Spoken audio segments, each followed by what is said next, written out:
consistent losses as a result of violent public protests. And as Kenyans, we must understand that these losses mean digging deeper into our pockets to recover these losses, and as such, it must be our shared responsibility to ensure that we exercise our rights responsibly. Your Excellency, allow me now to focus on the assignment that the Commission was given to undertake, and to note that in the development of this framework and the accompanying guidelines, the Commission was guided by international standards on reparations, particularly the basic principles and guidelines on the right to a remedy and reparation for victims of gross human rights violation under international human rights law, as adopted by the UN General Assembly in December of 2005. In this process, we as a country have demonstrated our ability to ensure adoption of the highest standards in implementing our human rights obligations, especially as a respected member of the United Nations. The Commission took into account and carefully drew lessons from prior national processes, particularly draft legislations, policies, and reparations processes that have already been proposed. And this includes the draft Kenya Reparations Bill of 2019, as well as policy and regulatory proposals presented to the Attorney General in 2029 by civil society organizations under the leadership of the Kenya Transitional Justice Network. Your Excellency, despite significant time constraint, this process was undertaken through extensive consultations, public participation, and technical engagements with various stakeholders, including victims, civil society organizations, constitutional commissions, independent officers, state agencies, and members of the public, all of whom enriched this process with invaluable perspectives and expertise. In compliance with Article 10 of the Constitution of Kenya, the Commission subjected the draft guidelines to a robust public participation process and received a total of 281 submissions from members of the public in the form of memoranda, letters, proposals, and these have contributed significantly to the final framework that we submit today. So, Your Excellency, the framework presented today therefore proposes a raft of reparations, including compensation, rehabilitation, restitution, satisfaction, and guarantees of non-repetition.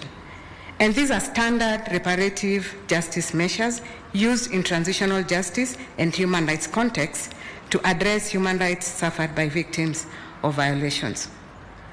The framework, therefore, seeks to establish a victim-centered, transparent, and accountable system capable of delivering accessible and effective remedies in accordance with the Constitution and international human rights standards. Further, Your Excellency, the report the Commission is submitting today includes a list of victims who reported violations, including those arising in the context of demonstration and protests, in line with Your Excellency's proclamation. The report therefore captures cases documented by the Commission, cases from the Independent Policing Oversight Authority, and other cases received through various government institutions, including the Ministry of Interior, documented within the 60-day period. However, allow me to note, Your Excellency, that more cases have been documented subsequent to the finalization of this report involving individuals who equally qualify for inclusion in this list. The Commission therefore humbly requests that Your Excellency considers reparations for these cases in subsequent process, of course taking into account issues around budgeting processes. Your Excellency, the report that we shall shortly present to you documents and identifies cases of violations that were widespread or systemic in nature. Accordingly, the Commission documented violations arising in 2017 and 2022, which were largely linked to disputes and protests around the general elections. But we also documented protests from 2023 and 2024 protests, particularly due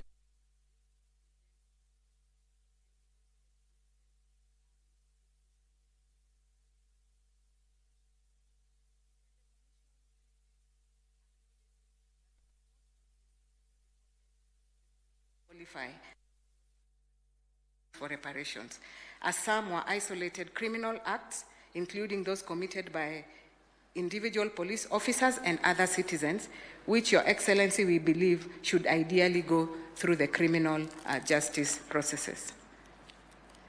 Your Excellency, in identifying victims, the Commission also acknowledged that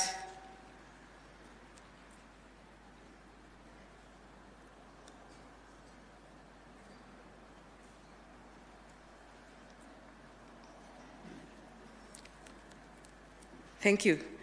In identifying victims, the Commission also of human rights cases documented before this period had already been captured and included in the TJRC report. The Commission therefore makes a general recommendation for the full implementation of that particular report. The Commission documented 1,815 claims and received another 1,022 from the Independent Policing Oversight Authority and others from the Ministry of Interior. And through this process, Your Excellency, the Commission has so far verified and obtained consent from a total of 1,101 victims across 6 categories of violations, which include deaths, that's the right to life, which has about 245 victims. We've documented issues around persons who were injured, about 135 victims. The majority of the victims were those who were arrested, who make up a total of 473 victims, but we've also documented cases of sexual 75 victims and cases around the right to property, which is 138 victims.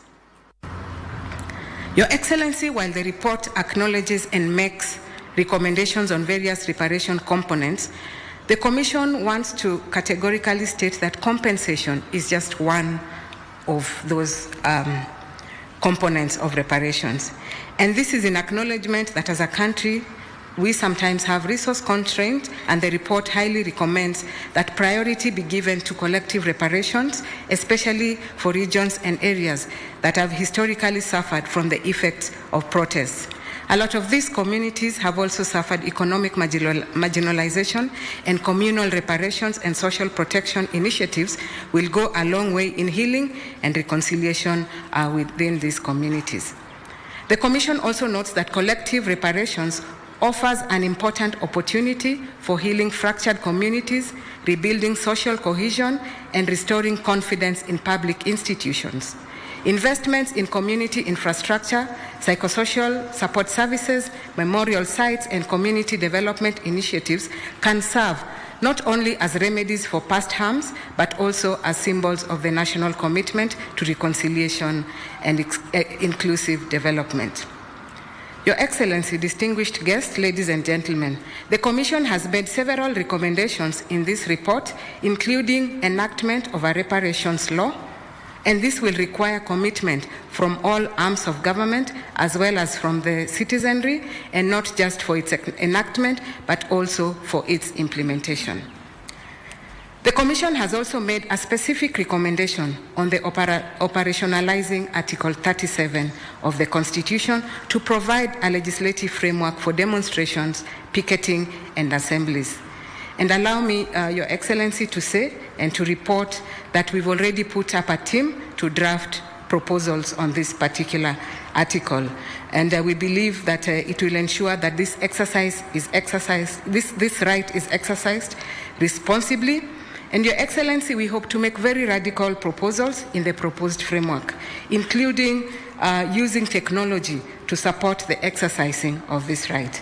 And Your Excellency, we acknowledge that you're big on technology, and we believe that this is the right time to leverage on technology to help citizens who want to demonstrate peacefully to do so, and to also assist law enforcers to identify criminals who disrupt such demonstrations, but also police who sometimes use unnecessary force during assemblies. Thank you. Your Excellency, because of the magnitude of this process and the recommendations made, the Commission notes that Implementation of compensations and reparations must involve all stakeholders. Your Excellency, I have the floor today to speak to you, so allow me to take this opportunity to briefly address the challenges faced by the Commission, which has historically received limited budgetary allocation to undertake its constitutional mandate. Your Excellency, yet the Commission plays a very critical role in ensuring that our country complies with its national, regional, and international human rights obligations.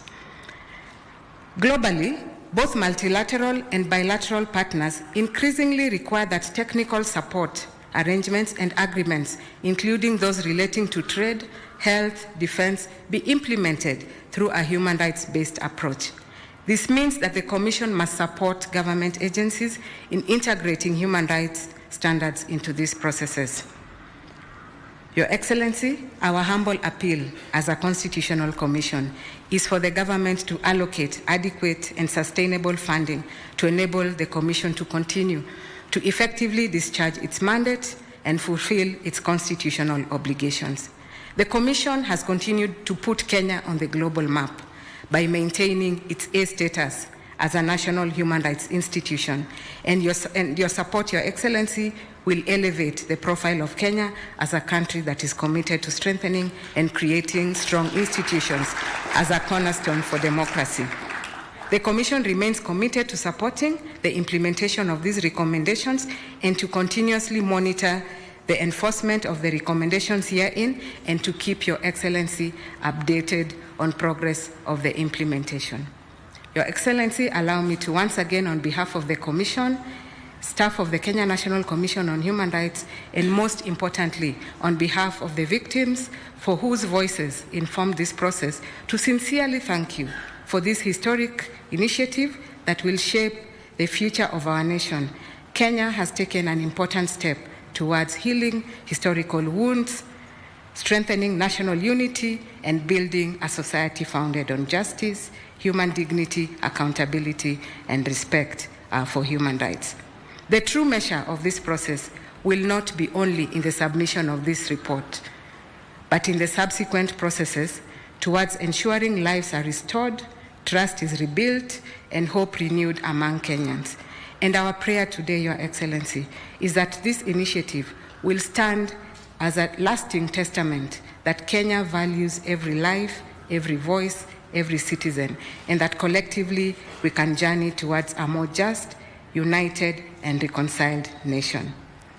And at this stage, Your Excellency, it is my pleasure as the chairperson of the Kenya National Commission on Human Rights to formally present this report, the reparations guidelines, the list of victims, and the proposed legislation on reparations today for your consideration and action as the beginning of a new chapter in which Kenya moves towards a structured, credible, sustainable process of addressing human rights violations, rebuilding public trust in institutions, promoting reconciliation amongst communities, and laying the foundation for lasting national healing.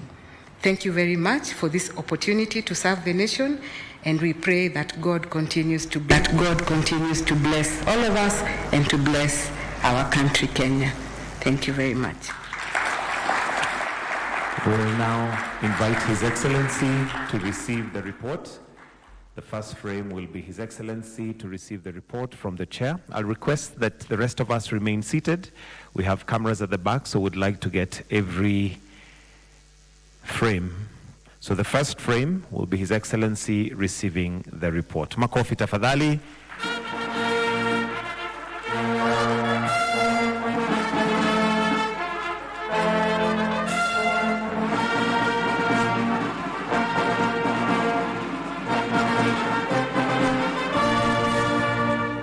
Allow me, with your permission, Your Excellency, to also invite the following for the second frame. His Excellency, the Deputy President, the Honorable Chief Justice, Majority Leader, National Assembly, Minority Leader, National Assembly, the Honorable Attorney General, CS Interior, Chair JLAC, Chairperson COJ, and chair of the panel of experts on compensation, to also receive the report.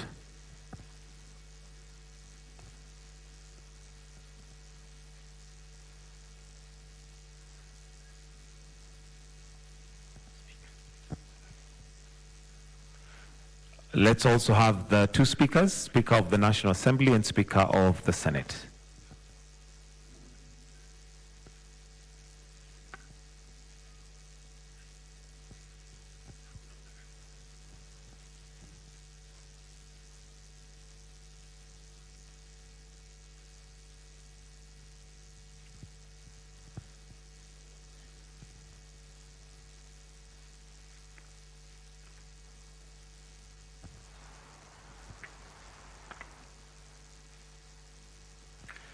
Thank you, Your Excellency. I'll now usher in or invite the Deputy Chief of Staff, State Affairs, Honorable Josephat Nanok, to continue with the program.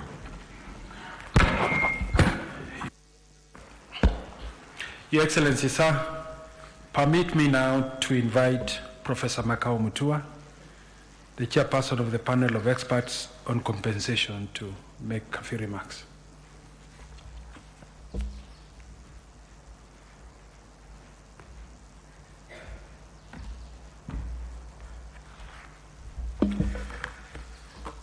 Good morning. Your Excellency, Dr. William Samoei Ruto, the President of the Republic of Kenya, and the Commander-in-Chief of the Defense Forces, Your Excellency, Professor Kithure Kindiki, the Deputy President, the Honorable Martha Koome, the Chief Justice, the Speakers of the two Houses, Mr. Kingi and Mr. Wetangula, the Majority Leader, Mr. Kimani Ichung'wah, the Minority Leader, Mr. Junet Mohammed, Dr. Oburu Oginga, Minister Murkomen, the AG Dorcas Oduor. Allow me to ride on the protocols that have been established before me. Your Excellency, Mr. President, today you have received from the Kenya National Commission on Human Rights the report and draft guidelines that you required the Commission to prepare. Your Excellency, this ceremony is not a formality. It is, with respect, the keeping of a sacred and constitutional promise, your own promise, to look into the welfare of those Kenyans who are afflicted. Permit me, Your Excellency, to recall briefly how we got here. The Constitution at Article 132 enjoins the President to ensure the protection of human rights and fundamental freedoms and the upholding of the rule of law. It further empowers the President under Article 254(2) to require a commission or independent office to submit a report on any particular issue within its mandate. The Kenya National Commission on Human Rights, Your Excellency, is established under Article 59 of our Constitution as the principal organ of the state that is responsible for ensuring compliance with our obligations under international human rights treaties. Under Section 8 of the Commission's Human Rights Act, the Commission is empowered to investigate matters of human rights, to make recommendations for the better functioning of state organs, and to take steps to secure appropriate redress where human rights have been abridged. Your Excellency, it was in the exercise of these powers that by presidential proclamation, you required the Commission to develop and submit a framework to guide the provision of compensation and reparations to victims of violations of human rights, including those arising from demonstrations and public protests. Your Excellency, having discharged that mandate, the Commission on the 8th of May this year submitted its report to the head of the Public Service for transmission to Your Excellency. Your Excellency, it is that report for which this Assembly is convened today at State House, solemnly to hand over to you that report. Your Excellency is constitutionally charged with a solemn obligation to ensure that the human rights of all Kenyans are protected. Your Excellency, that duty is not abstract. It is owed to every Kenyan who exercises the rights guaranteed under the Constitution, including the right under Article 37 to assemble, to demonstrate, to picket, and to petition. Your Excellency, this is the Constitution working exactly as it was designed. Your Excellency did not direct the Commission as to what its conclusions were going to be. Nor did Your Excellency supervise their judgment. You exercised a power the Constitution gives you under Article 254(2) to require a report, and the Commission has done so. The Office of the President and an independent commission have each played their distinct part in mutual respect toward a common public good. That is the relationship the Constitution envisions between the executive and the independent commissions. Not subordination, not direction, but complementarity. This handover, therefore, is itself an act of democratic governance. It is proof that constitutional institutions, when they hold to their respective mandates, can together deliver justice to citizens. And in receiving this report, Your Excellency, you are performing your human rights obligations in the most concrete way that our Constitution envisions, turning the duty to protect into a practical pathway to redress, to reconcile, and to heal the nation. Your Excellency, on March the 6th this year, you appointed the panel of experts on compensation of victims of human rights violations, including from demonstrations and public protests, through Gazette Notice 3115, and instructed us to compensate victims of human rights violations by the reparations framework that the Commission has presented to you. Your Excellency, the panel charged with implementation is required by its establishing instrument to discharge its mandate in a transparent, accountable, and auditable manner. The Commission's reparations guidelines, the framework developed by the Commission, which directs the panel, is to undertake the compensation exercise provide for mandatory verification of the eligibility of every single claimant.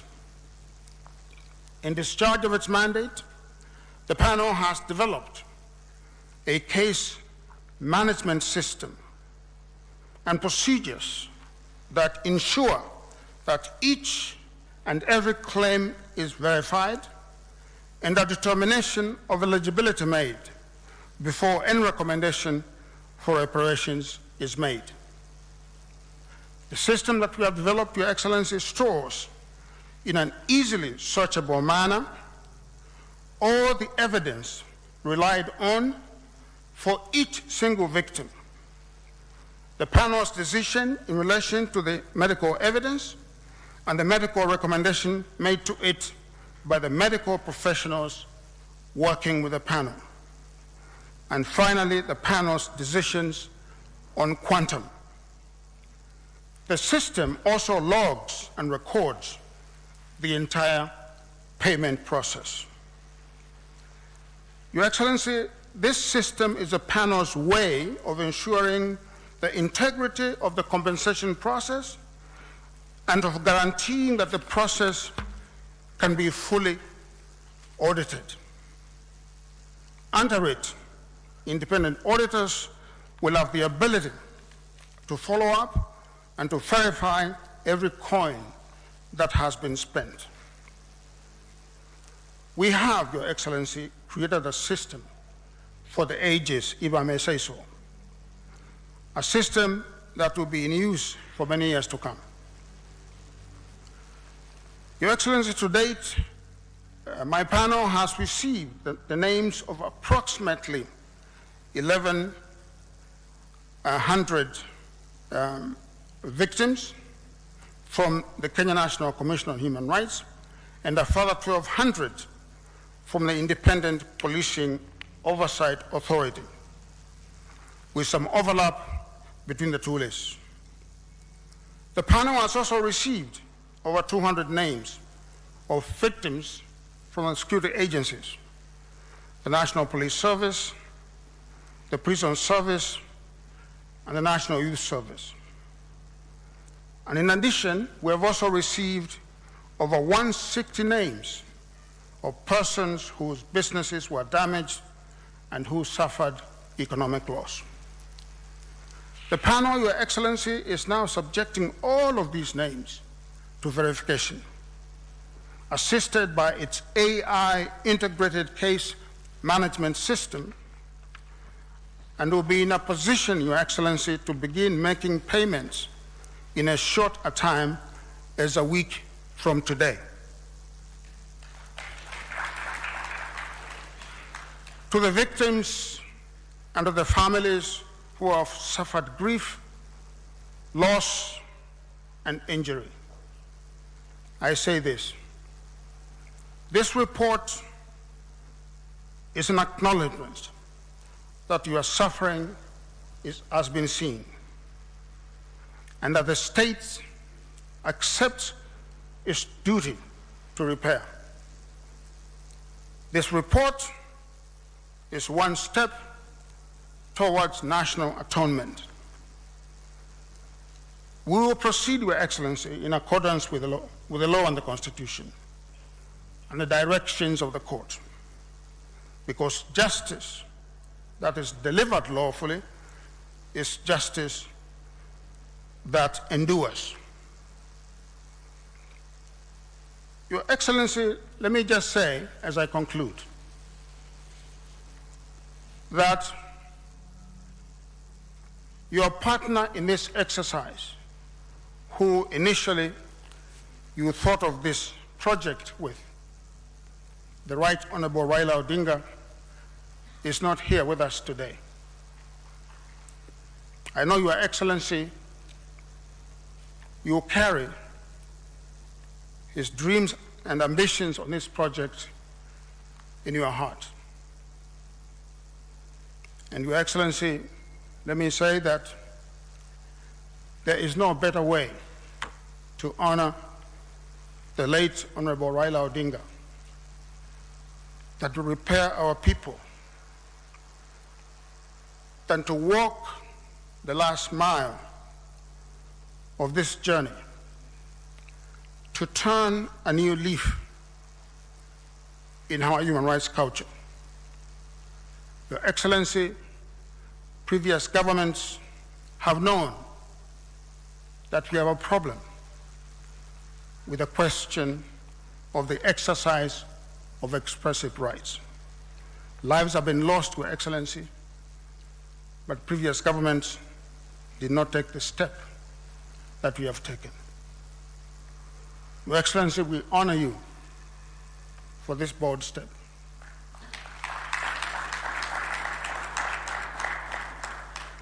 And I want to say, Your Excellency, the clarion call for this exercise must be never again. No more shall the lives of our people be lost as they exercise their democratic rights. Never again, Your Excellency, nunca más in Spanish. Thank you so much.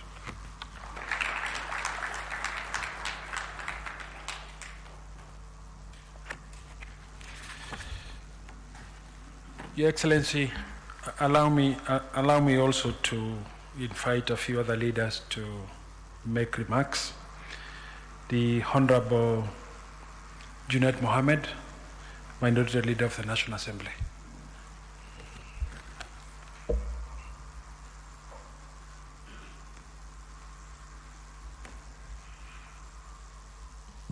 Your Excellency, the President of the Republic of Kenya and Commander-in-Chief of the Kenya Defense Forces, His Excellency, the Deputy President, my leader in Parliament and my boss, the Speaker of the National Assembly, the Speaker of the Senate, my party leader, Dr. Oburu Oginga, and my friend, the Chair of the Council of Governors, Hamjambo, good morning. Your Excellency, I am very happy and proud to be here today for this event because, Your Excellency, as you are aware, in the history of this country, I don't think there is any party, political party, that has faced the brunt of human rights violations than my party, ODM. Your Excellency, I come from a party that has faced the brunt of injustice and human rights violations, and I also come from a region that has also faced the brunt of human rights violations, Your Excellency. I'm now an old man, but I've spent the lower part of my life demonstrating, Your Excellency. We have been demonstrating from when I joined the demonstration was in 2003. 2002, I was 24 years old. Then I found you on the way in 2007. Then you detoured, you left us there, still continuing demonstrating. Then we continued the demonstration in 2013. We continued in 2017. One of the incidents, Your Excellency, that I cannot forget is after the elections of 2017. I went to receive my late party leader at the airport. He was coming back from overseas trip. And Your Excellency, we were in a convoy.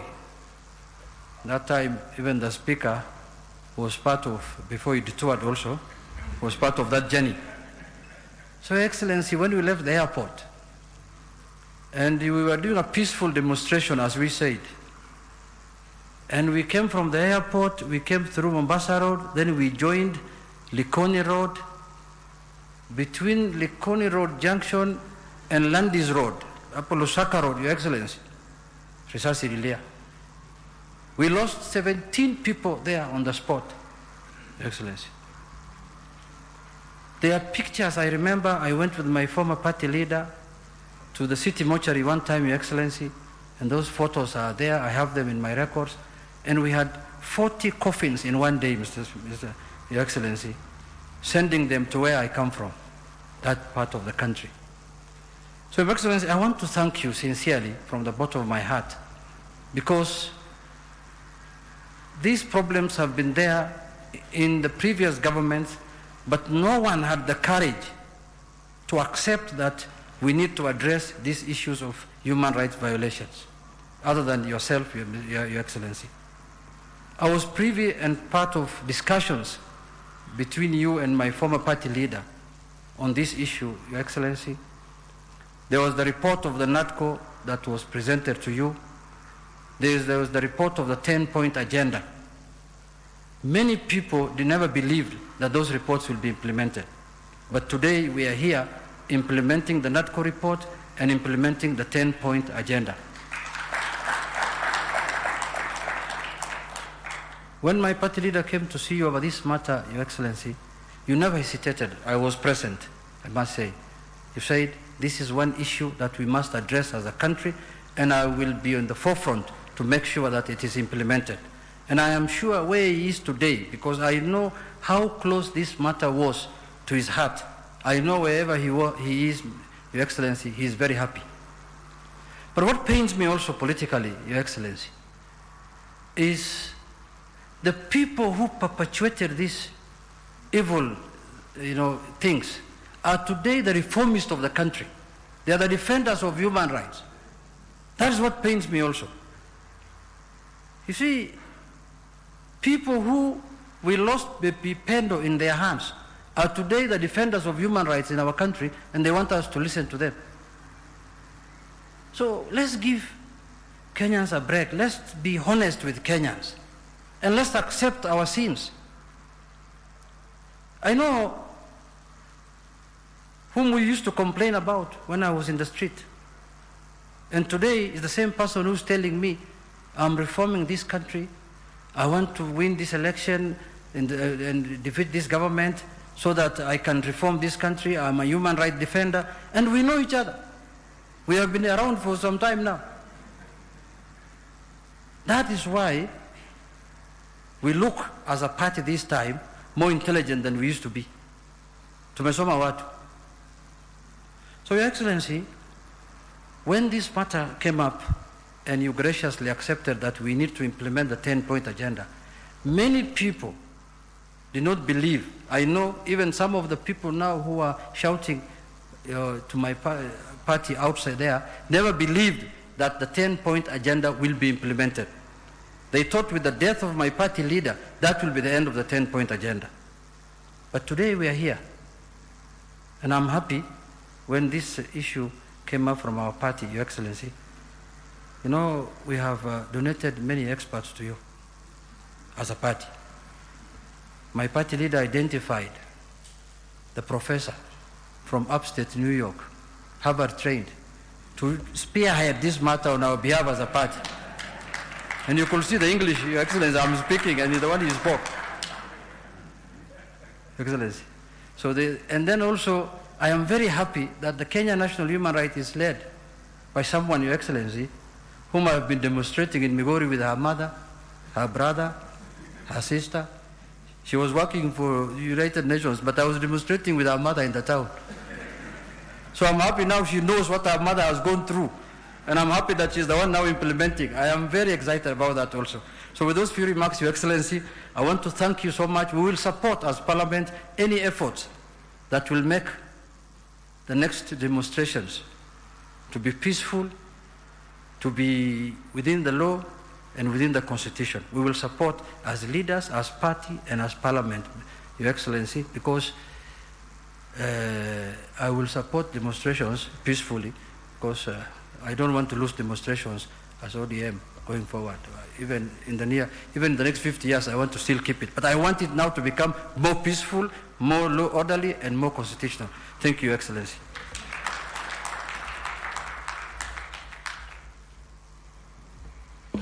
Your Excellency, sir, allow me also to invite Honorable Kemani Chungwa, the Majority Leader of the National Assembly, who was co-chair of the de facto National Dialogue Committee.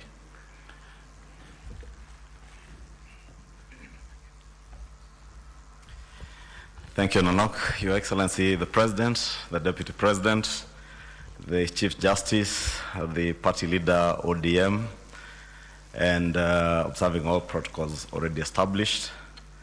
Allow me, Your Excellency, also to congratulate you and the Kenya National Human Rights Commission, led by the chairperson, Clarice Oganga, for the very splendid job that they have done in putting together this framework for the reparation of victims of our past injustices.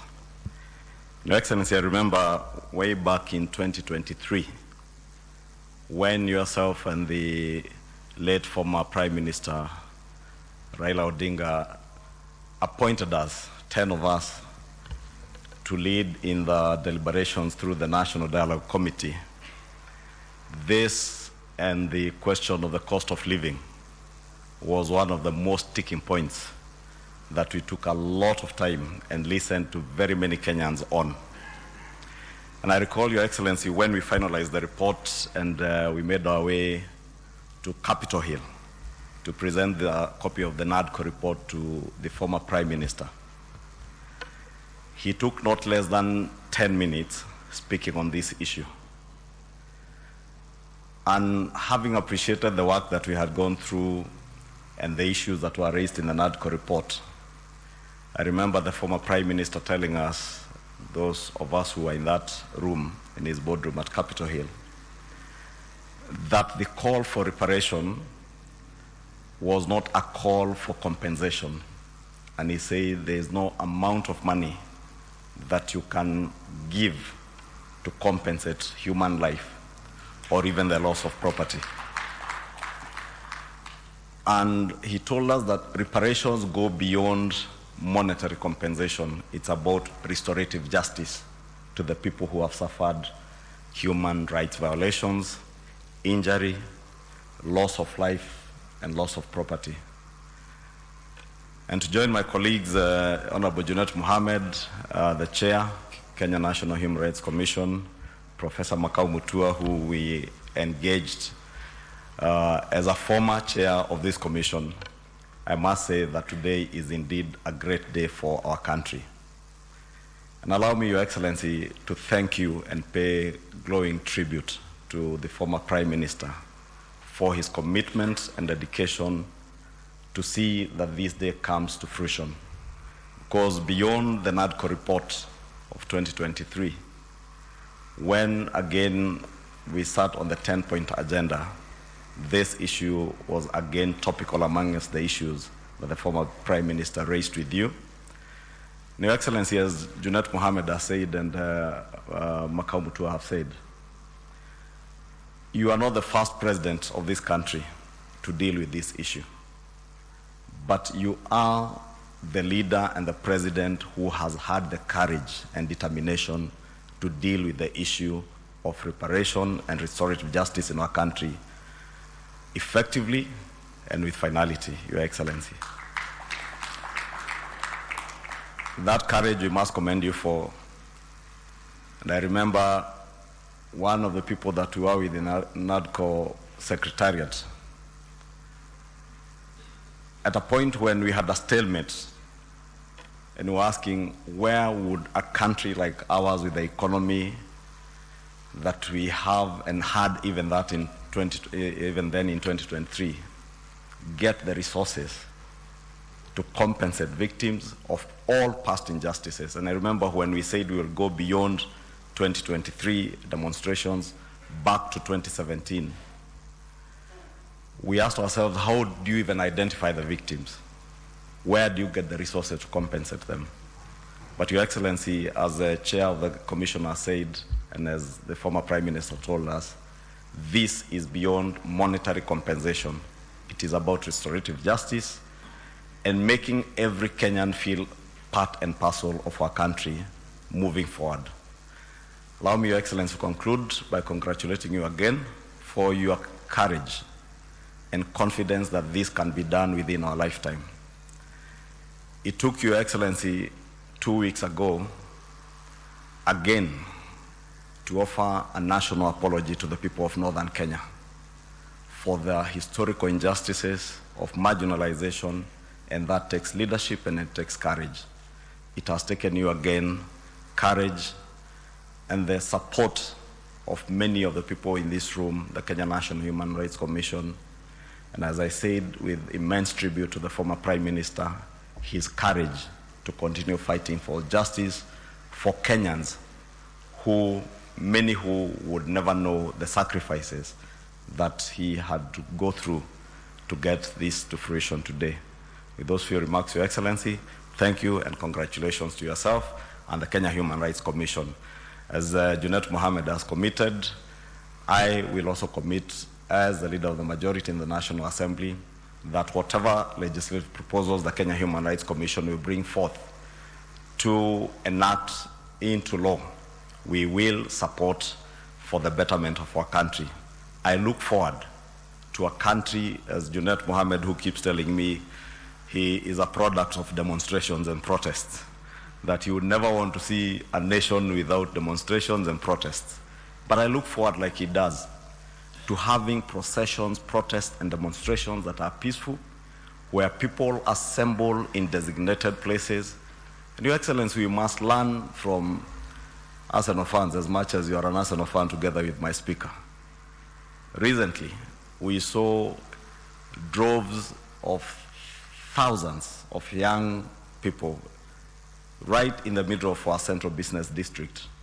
They had their procession, celebrated, and left without anybody being stolen from or anybody's shop being looted, without a single vehicle being stoned, and without a single person among us, those who are in that procession, getting injured, arrested, or even killed. Recently, Your Excellency, you co-hosted the Africa Front Summit. We had demonstrators, some who were even imported from outside this country, because I saw a number of foreigners protesting in the central business district.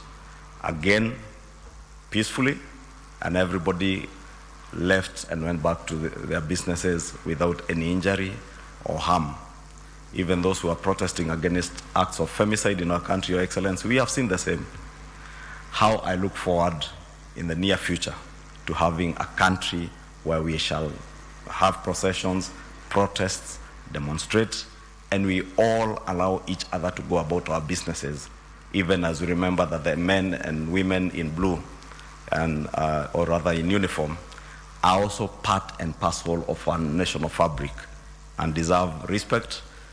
And I must thank the Kenya National Human Rights Commission, because I've seen in the report that they have also taken care of reparations also to victims who are in the armed forces or the uniformed and disciplined forces. With those many remarks, thank you, Excellency.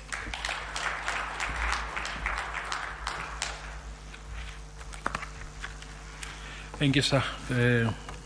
May you allow me now to invite the Honorable Kipchumba Murkomen, the Cabinet Secretary for Interior and National Administration.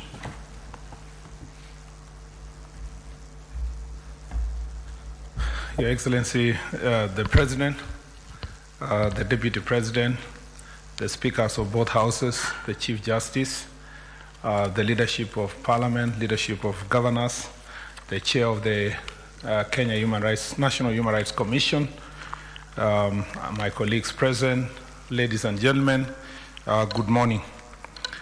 Your Excellency, it gives me really great pleasure to be here this morning and appreciate the work that has been done by the Commission and the panel that you established, because the Chair really captured very well the contents of the report. We have been part and parcel of the process of supporting the work that you established yourself and the former Prime Minister. Your Excellency, when you sat with the former Prime Minister and agreed on the way forward, I was also called and given marching orders from your office that it was time that the national security architecture is seen to be humane, to be compassionate, to appreciate that even when we are doing our job, sometimes there would be a few people who may go astray and cause pain to families, and these are citizens of Kenya, and we must show compassion, and we must show that this practice must stop. First, let me say, Your Excellency, that since you came to office, even before I became the Cabinet Secretary for Interior, under the leadership of your Deputy President now, then the Cabinet Secretary. As a member of the Cabinet, I was privy to many discussions. You were very firm from day one that extrajudicial killings, enforced disappearance, killing of citizens must come to an end. This practice was informed by your personal experience. And having been part and parcel of your campaign, I remember days that you were stoned during campaigns. I remember one day somewhere, I think it was in Kieni, when your vehicles were destroyed. And those who were in office then, I remember when we asked for accountability, they said you were sympathy seeking. Your Excellency, as soon as you got to office, you say that the state cannot sanction destruction and killing of its citizens. We must end this practice. And so, Your Excellency, this is not just any other practice. For far too long, people have misunderstood who you are. But in the fullness of time, we are now almost 4 years into your administration. It's becoming clear that you are very thoughtful, you are very concerned about the citizens of this country. And as a person who serves in your administration, I know quite well, sitting with the Inspector General of Police, sitting together with the leaders in the security sector, we have received directions from you over and over again to be mindful of the welfare and the safety of the people of Kenya. Therefore, Your Excellency, as we move forward, we will be very deliberate in ensuring that these recommendations are implemented to the latter. Your Excellency, I need also to point out here that the right to demonstrate, the right to assemble, demonstrate, picket, and petition, as provided in Article 37 of the Constitution, must be implemented fully.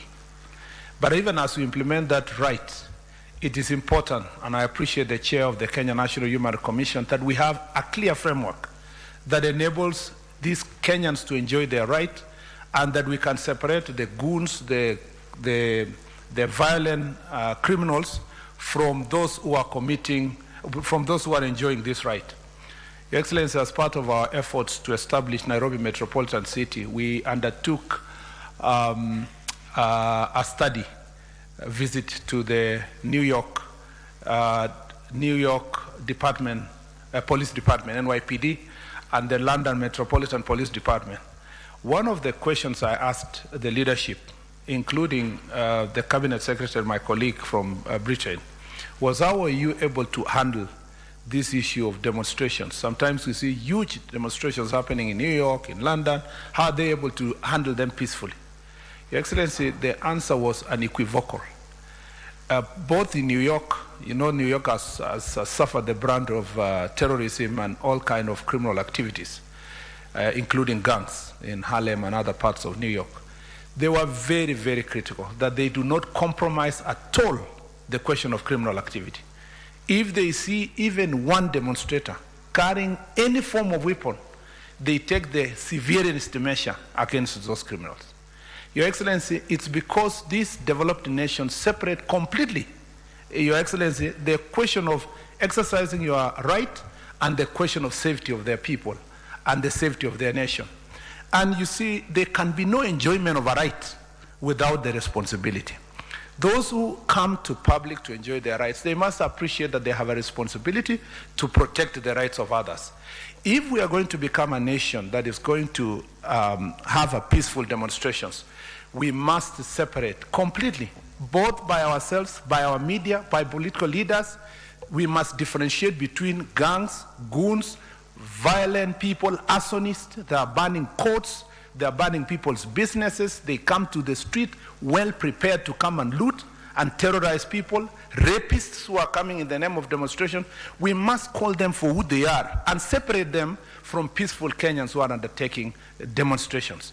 Until the diction, the conversation in the public separates these two people, I find, and I've told journalists, including media editors, I find it very insulting that during news reporting, a reporter sitting somewhere on the streets is public saying, you see, the demonstrators are there, they are burning tires, the demonstrators are throwing stones, the demonstrators now have looted. They still use the constitutional diction of assembling, demonstrating, picketing, or petitioning using a positive language to describe criminals, Your Excellency, and therefore normalize criminal activities in the name of petitions. And this is the reason why in Kenya, we are unable to separate the work of the police when they're dealing with these criminals and the ones who are dealing with peaceful Kenyans. And therefore, sometimes the greatest frustration by police officers is that they arrest someone on site. There is a camera showing that this person has banned Kikuyu law courts. That person has banned a police station in Dagoretti. That person has banned a police station in Olkalau. They are arrested on site, taken to court. What does the court do? They offer fines of about 5,000, some of them on personal commitment, and they are released. And then they are glorified. Countries all over the world where they have restored sanity in their nation, the judiciary, the executive, the legislature work together knowing that there is only one national interest. And I look forward to seeing the draft that the chair is going to provide and to see that national interest is going to be protected in this draft. Lastly, Your Excellency, I want to appreciate the Kenya National Human Rights Commission, the panelists, for capturing everybody, citizens who are victims and the police who became victims. The promise I give is that as a ministry, we will work very hard to ensure that our police officers are properly trained to support and support Kenyans to enjoy this right. And for as long as organizers and ourselves work together for peaceful protests, we shall ensure that our police officers are marching together, hand in hand with the demonstrators, are singing together, and by 5 p.m., everybody going home safely, and we shall not have situations where Kenyans are losing their lives. To our friends who led this ministry before us and who are now giving us lectures about how to run the ministry, I want us to have an honest conversation together. Let them come with their statistics of how much they caused havoc and damage to people's lives and the country, and we will come to ours to show them the great progress we have made since this administration came to place in the way we treat the people of Kenya. We do not want persons who destroyed our country yesterday pontificating as though we have forgotten what they did when they were here. We must be honest. If we want to build a honest country, we must also be honest about those who are in office, but those who are aspiring to hold public office. I thank you, Your Excellency, and may God bless you. Thank you very much.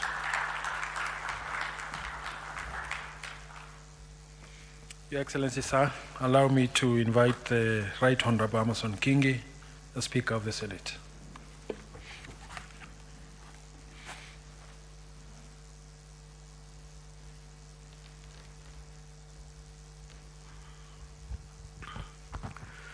Rais wa Jamhuri ya Kenya na naibu wako, nikizingatia itifaki zote ambazo tayari zimetangulizwa. Rais, siku ya leo ni siku ya kihistoria ambao kwa mara ya kwanza waathirika wa maandamano wanapata fidia tangu wa Kenya wajipatie katiba ya mwaka 2010. Pili, ningependa kukongole Tume ya Kitaifa ya Haki za Kibinadamu kwa kutayarisha taarifa ile ambao wamepeana hivi leo. Pia kumkongole rais wetu katika uongozi wake kwa mara ya kwanza kulivalia njuga swala hili la waathirika wa maandamano. Kama vile mbunge wa Kikuyu alivyosema, wewe si rais wa kwanza kukodolewa macho na jambo kama hili. Waliotangulia hili jambo walikumbana nalo, lakini hawakuwa na ujasiri wa kujitolea mwafaka kuona ni vipi wanaweza kusaidia waathirika wa maandamano. Rais, nahodha mzuri hapati sifa wakati bahari imetulia. Nahodha mzuri atapata sifa wakati bahari ina mawimbi, lakini anadondosa meli mpaka bandarini. huyo ni nahodha mzuri.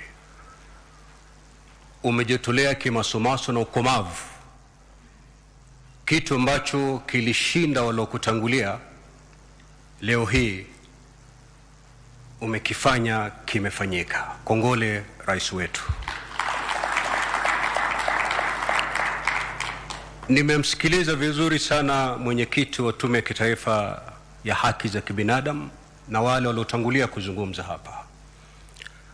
Yalozungumzwa ni muhimu, ni 9, lakini la muhimu zaidi rais, ni kwamba ni lazima kuwe na sheria ambayo itaeleza bayana jinsi jambo hili la maandamano ama hii haki ya kuandamana itafurahiwa vipi na Wakenya.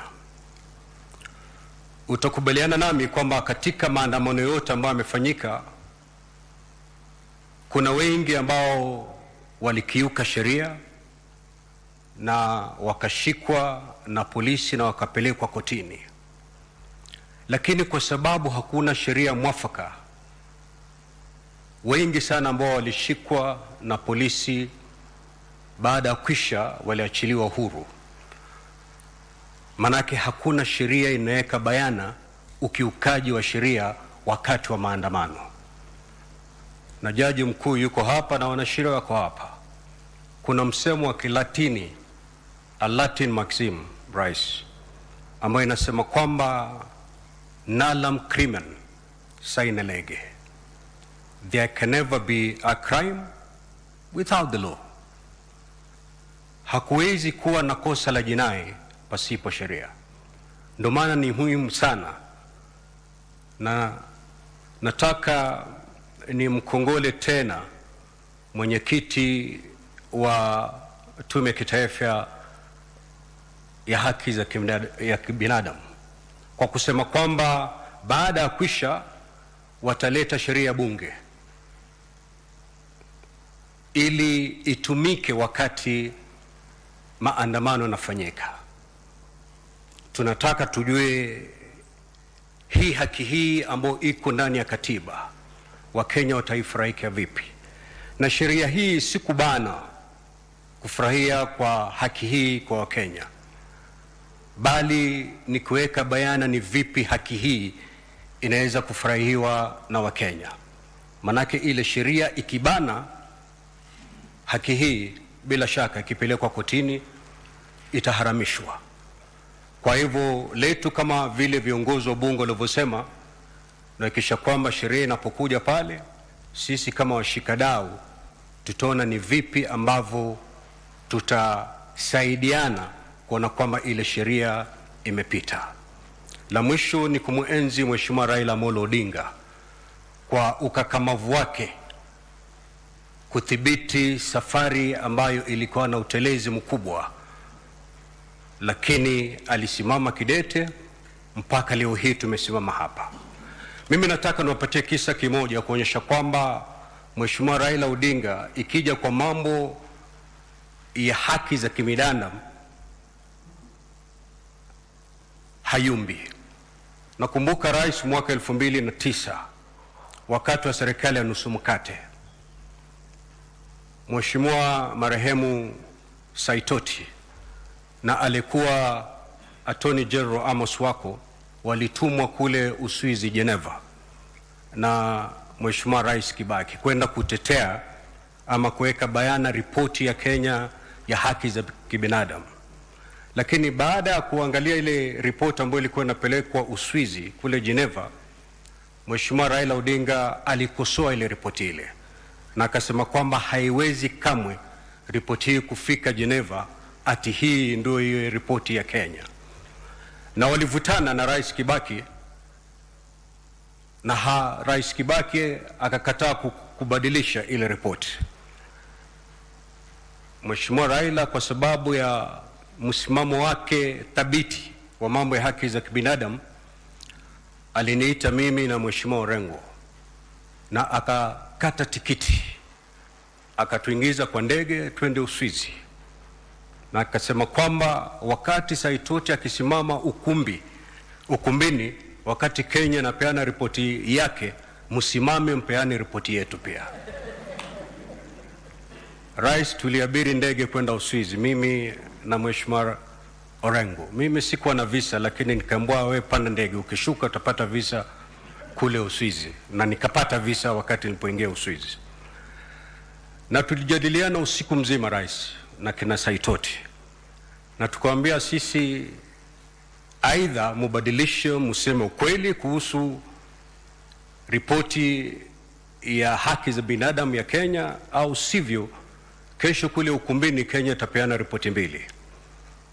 Tulisukumana mpaka usiku wa manane, tukapata ripoti jumuishi ambayo ilitoa picha mwafaka ya Kenya katika mambo ya haki za binadamu. Na tulipofika ukumbini, Saitoti akasoma ile ripoti jumuishi.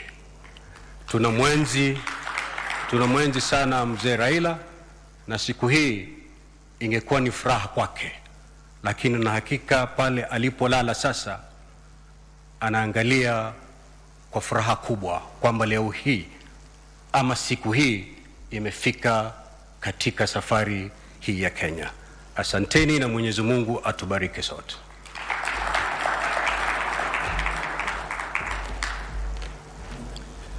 Your Excellency, sir, allow me to invite next Honorable Moses Wetangula, the Speaker of the National Assembly.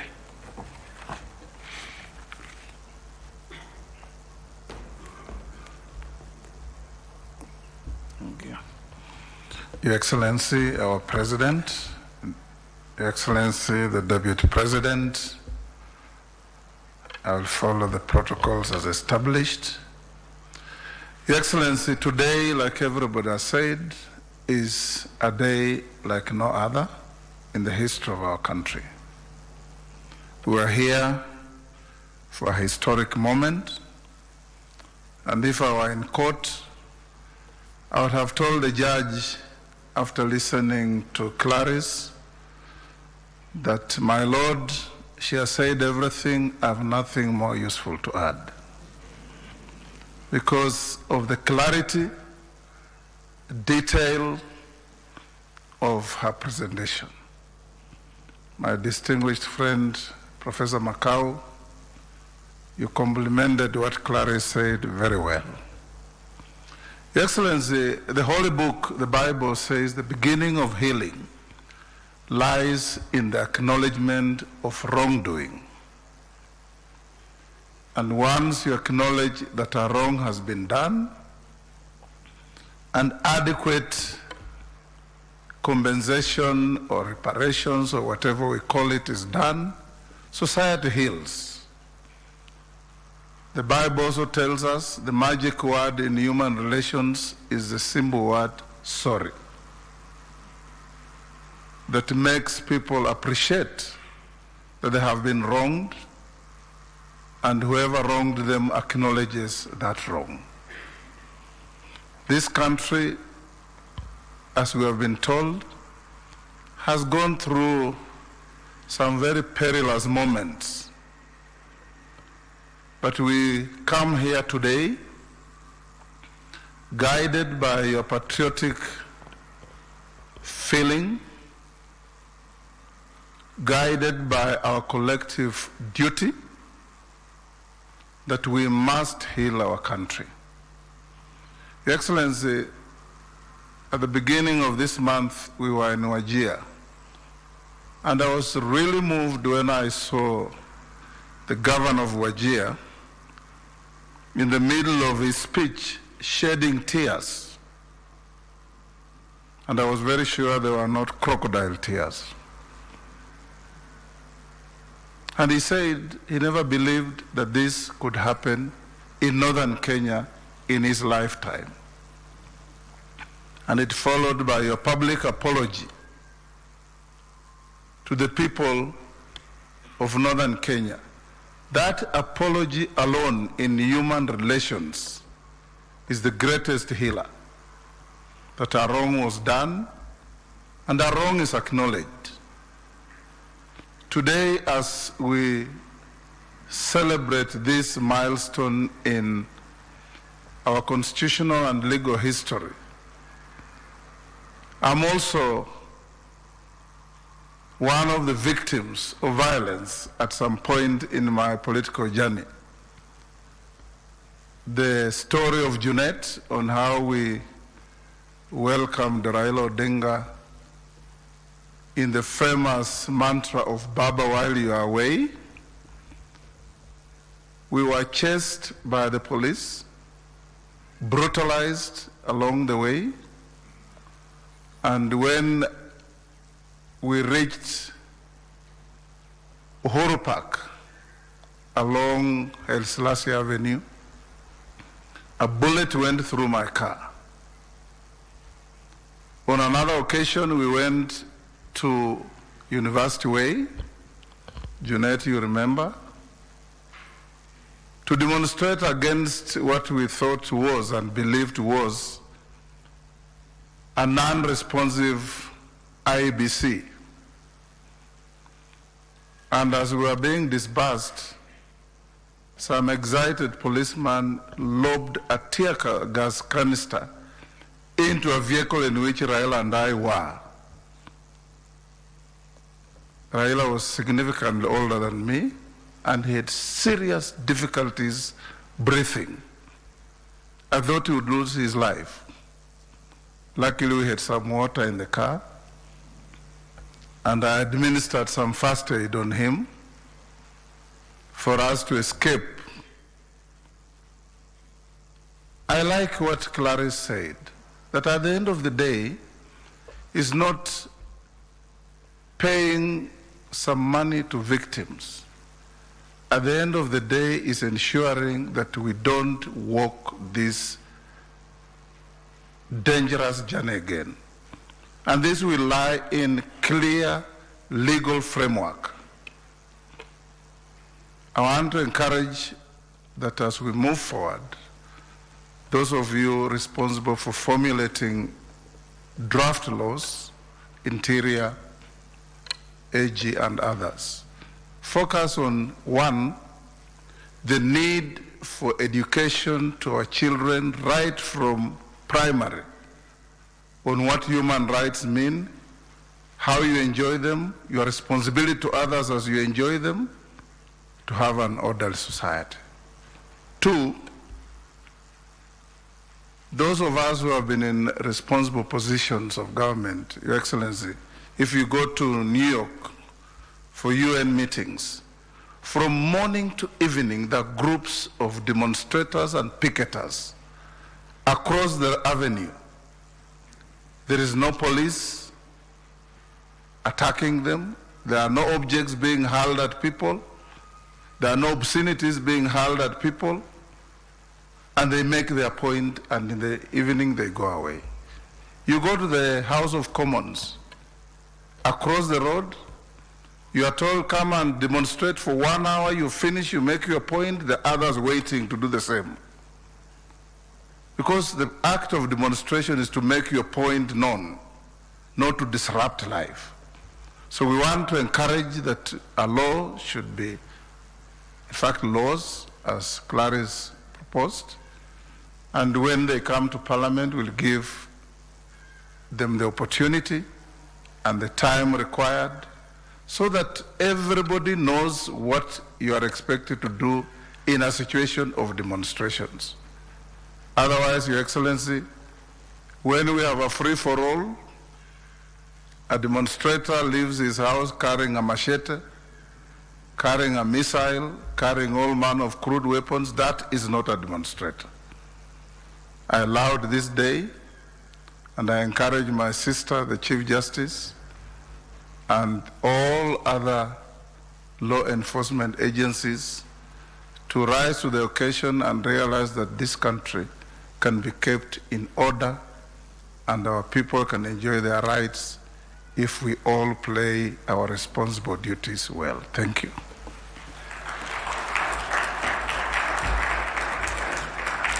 Your Excellency, permit me to invite the Honorable Ahmed Abdullahi, the Chair of the Council of Governors and the Governor of Wajir, to come and say a few brief remarks on behalf of the 47 county governments.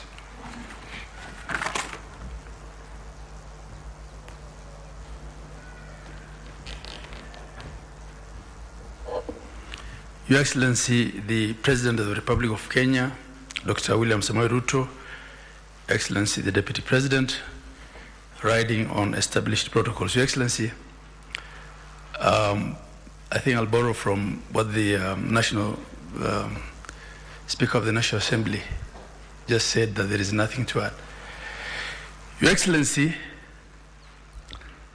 the report by the Kenya National Human Rights Commission was quite exhaustive in its summarization by the chair, both in the methodology, in what they are suggesting in terms of changes to the law. I just want to take this opportunity to thank you and to posthumously thank my former party leader for conceptualizing this idea of restorative justice. It's not only about financial reparations, it's the acknowledgement and the healing journey. Your Excellency, the other day, I was just reminded, you became the first president to stand on stage and say sorry to the people of northern Kenya. And as someone who has lived through the atrocities of northern Kenya, and also a member of ODM, I understand how important this day is. So, Your Excellency, your actions have changed Kenya, and I think will change the way we treat each other as a people. Your Excellency, in recognition of the journey walked by yourself and the Honorable Raila Amolo Odinga, our party leader is here, Oburu Oginga, and I hope he'll have also a word to say something on behalf of our party. Your Excellency, everything that I have said has been said. Thank you. Thank you once again, and thank you, Your Excellency.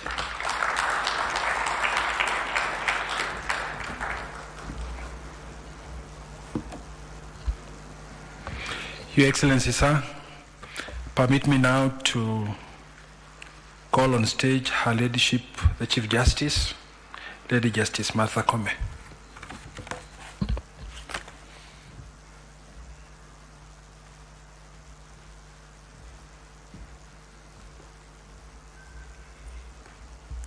Your Excellency, Dr. William Samoei Ruto, the President and Commander-in-Chief of the Kenyan Defense Forces, Your Excellency, Professor Kithure Kindiki, the Deputy President, I recognize all other distinguished guests this morning and aligned on the protocols already established. Good morning, everybody.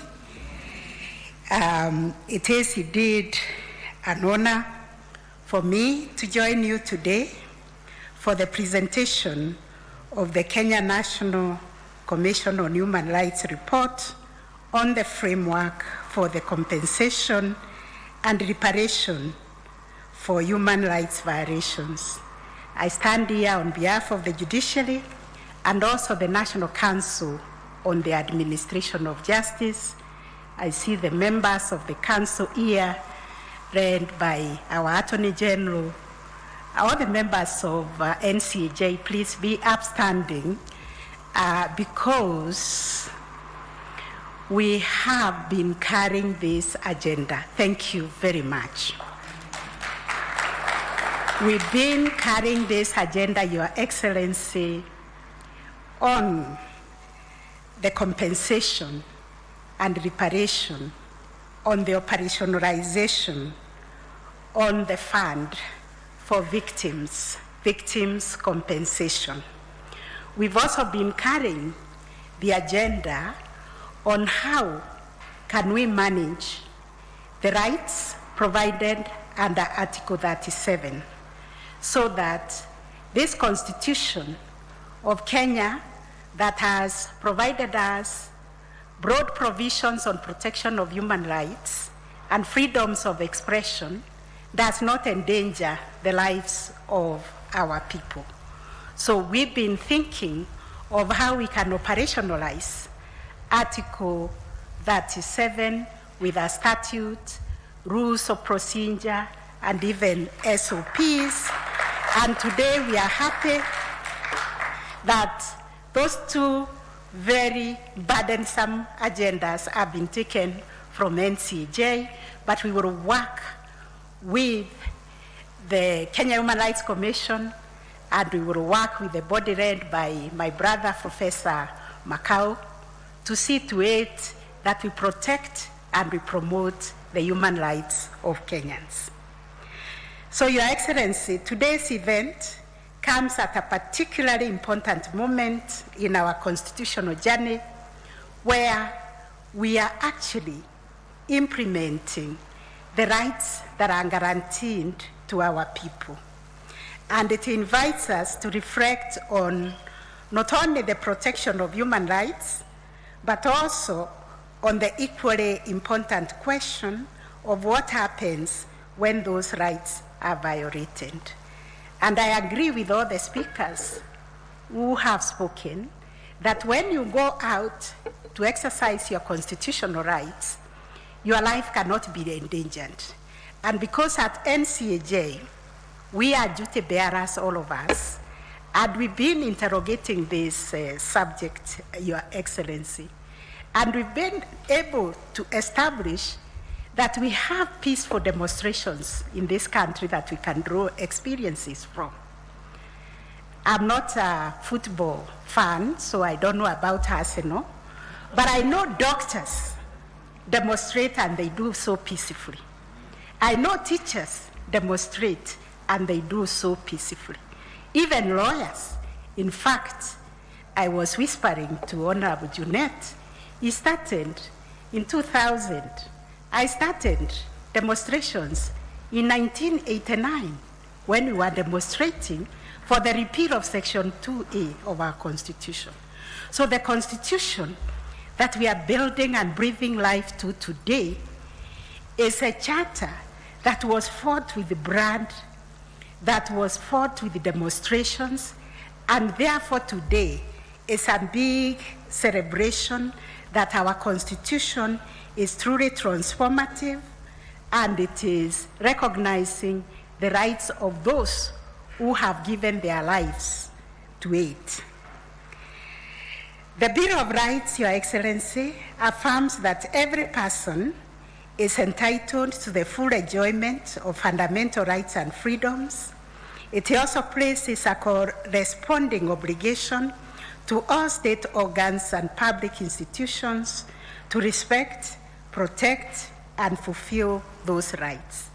I was just saying, when we analyzed our demonstrations, we came to the conclusion is that the protests that have political connotations are the only ones that end up being violent, because we have not seen violence in other demonstrations. And therefore, we've been asking ourselves, how can we moderate the politicians? There are not many, Your Excellency. There are only 1,000, I think, the MCAs, the MPs, and everybody. But how can they make our lives unbearable when they have an issue and they cannot sort it in Parliament, they cannot sort it in the county assemblies, they bring them all over the place to disrupt the lives of other Kenyans. So I thank my sister Clarence and the entire Kenya National Human Rights Commission for coming up with a very concise report that guides us on how to create an harmonious society whereby we seek apology when we have gone wrong, when we bring everybody at the table to see how we can walk this journey together. Because both our Constitution, the international human rights law, recognize that the right to a remedy is itself a fundamental right. Therefore, a person whose right is violated is entitled to access justice and to receive appropriate and effective redress. Consequently, we are here because the state has recognized its obligation to ensure that victims of human rights violations have access to effective and prompt reparations for harm suffered. The right to reparations is thus the promise of our Constitution. It is the demand of justice and a requirement of the rule of law. Your Excellency, for this reason, I am particularly pleased to witness the presentation of this report. And today's event is a recognition that pursuit of justice extends to accountability and meaningful redress. As the institution constitutionally entrusted with the interpretation and protection of our Constitution and the enforcement of fundamental rights, the judiciary remains steadfast in our commitment to ensuring that constitutional guarantees are not just aspirational promises, but lived realities for all Kenyans. Just like justice is a lived reality, so is our Constitution a lived reality. And we shall continue to discharge our mandate independently, impartially, and faithfully in line with the Constitution. Importantly, we remain committed to contribute to the broader national effort of strengthening constitutionalism, accountability, and the rule of law. And as I conclude, allow me, Your Excellency, to once again commend the Kenya National Commission on Human Rights and thank you, Your Excellency, for convening this occasion. May this report serve as an important step towards strengthening our collective commitment to justice, accountability, and the protection of human rights for all Kenyans. I thank you all, and God bless this great nation. Thank you.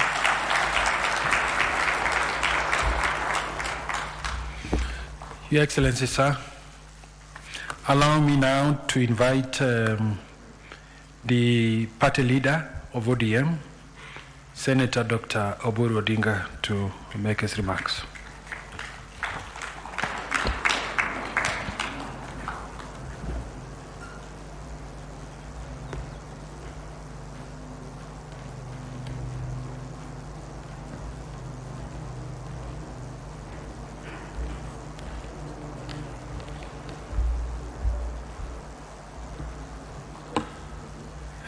Your Excellency, the President of the Republic of Kenya, William Samoei Ruto, the Deputy President, Honorable Kithure Kindiki, and all protocols observed. First of all, Your Excellency, I would like to say that I was not properly prepared for this occasion.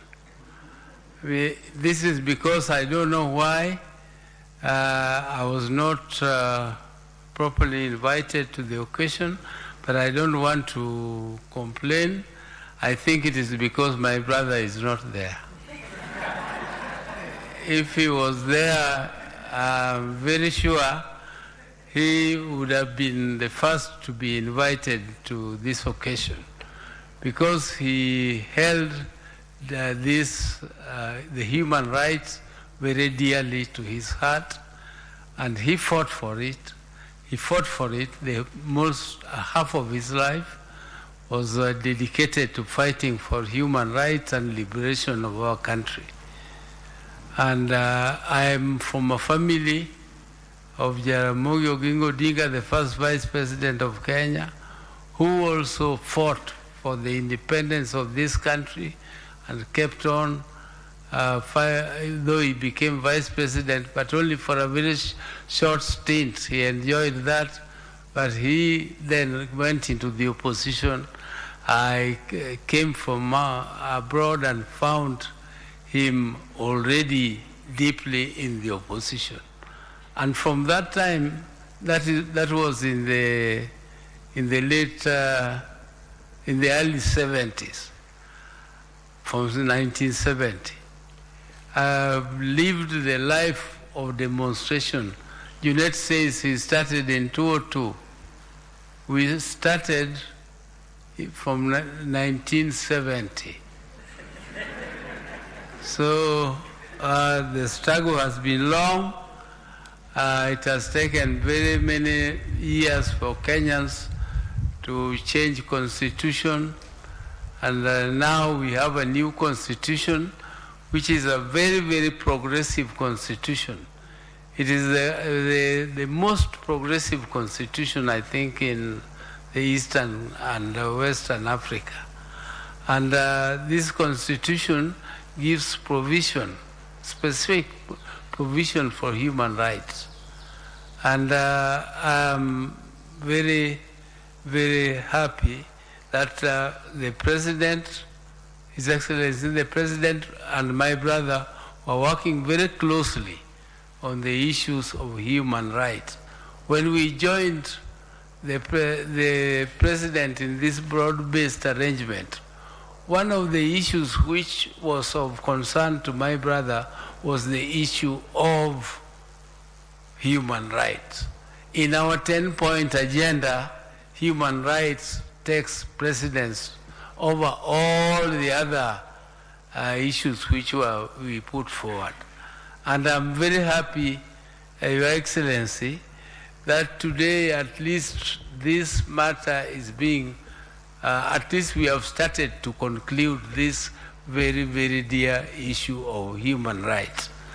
And by calling it compensation, but it is not compensation. You cannot compensate a human life.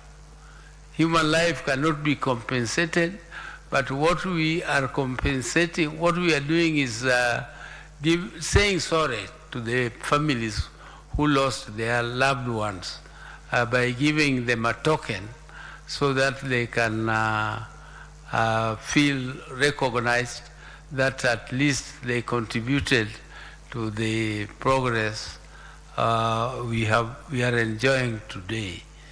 And therefore, Your Excellency, the process which is being concluded today, I'm very sure you are fully aware that this was initiated by you and my late brother, and I was there. When this process was initiated, it was Professor Mutua to carry it out. You know, us politicians, sometimes we like shortcuts, but the courts told us, no, it is not Professor Mutua to implement it. You go slow, it is the Human Rights Commission which should implement it, and the guidance of the court was taken, and the courts and the human rights are doing a good job. They have started to do what is actually symbolic in this process, and we appreciate them very much. I did not listen to their report fully, so I cannot comment on what they said, but Your Excellency, I appreciate the process itself, and I hope very soon they will start to touch the soul of those who are to be compensated, those who are to not compensated, those who are to be recognized and given some token. And I'm sure this is not the end, this is the beginning. And we hope that our country will never, going forward, will not have human rights violations at all. But let us establish this law, which we say is absent. Personally, I thought something had been done in Parliament to establish this law or to operationalize the Human Rights Act, but provision in the Constitution. But I don't know, we have been with you for a long time in this Bunge. But somewhere in the corner of my thoughts, I thought that such a law had been created, and I remember that you had to give some notice to police 5 days before. Just notice, not apply for permit. You give them notice and they provide you with the security, and you state exactly from where you want to demonstrate up to where, from what time to what time, so that security can be provided for you to do demonstrations. I thought there was something like that, but if it is not there, then let us expeditiously establish one so that we can have a law which guides demonstrations so that Kenyans can demonstrate peacefully without being disturbed and being protected by their own police, because they are the ones who pay the police. Let Kenyans pay the police who protect them, not the police who kill them. Because if you use a bullet, that bullet is bought by the mwananchi you are killing. So we should not allow that situation where our own bullets are used to fight, to kill our people. And let Kenyans know that when you go to demonstrate peacefully, you don't carry a machete, you don't carry a stone, and you don't carry any weapon at all. You just go to demonstrate. And if you see anybody carrying a knife or carrying a stone, you know that that is a goon. And those goons are not few. There are very many.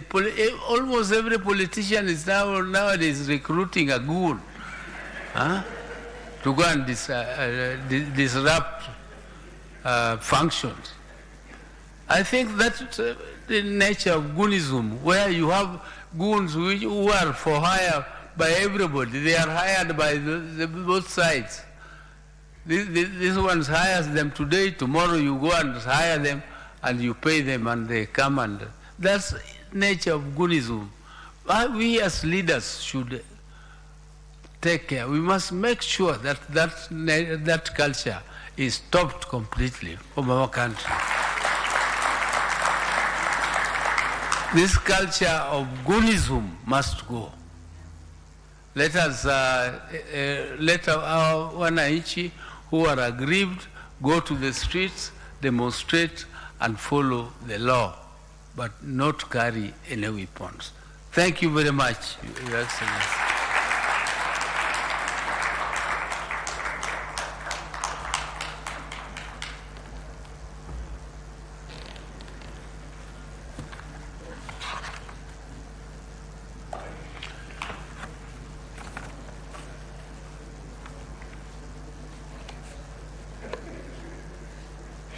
Your Excellency, sir, permit me now to invite His Excellency the Deputy President, Professor Kithure Kindiki, to come and make his remarks, and later on invite you to address the nation.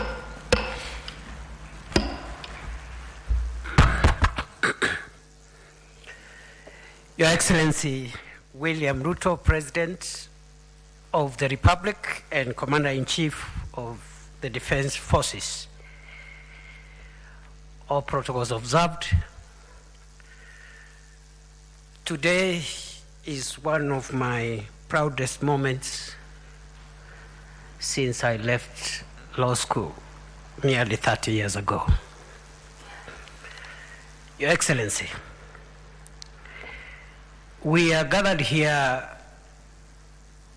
at your official residence as head of state to reflect on the journey we have traveled with one another as a country, as a nation.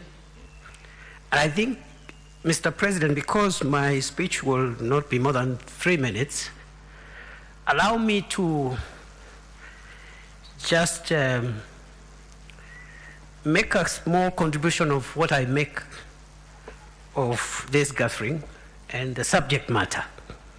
I have listened to my sister, the chair of the National Commission on Human Rights, and other speakers who have spoken before me. And I think the National Commission on Human Rights has helped us clarify why we are here and why we are not here. The reason we are here and the reason which is not what brings us here. Your Excellency, justice involves so many things, including retribution, where we punish people who do certain things by locking them up, and in many jurisdictions, some are even killed, depending on the crimes they have committed. And that is justice.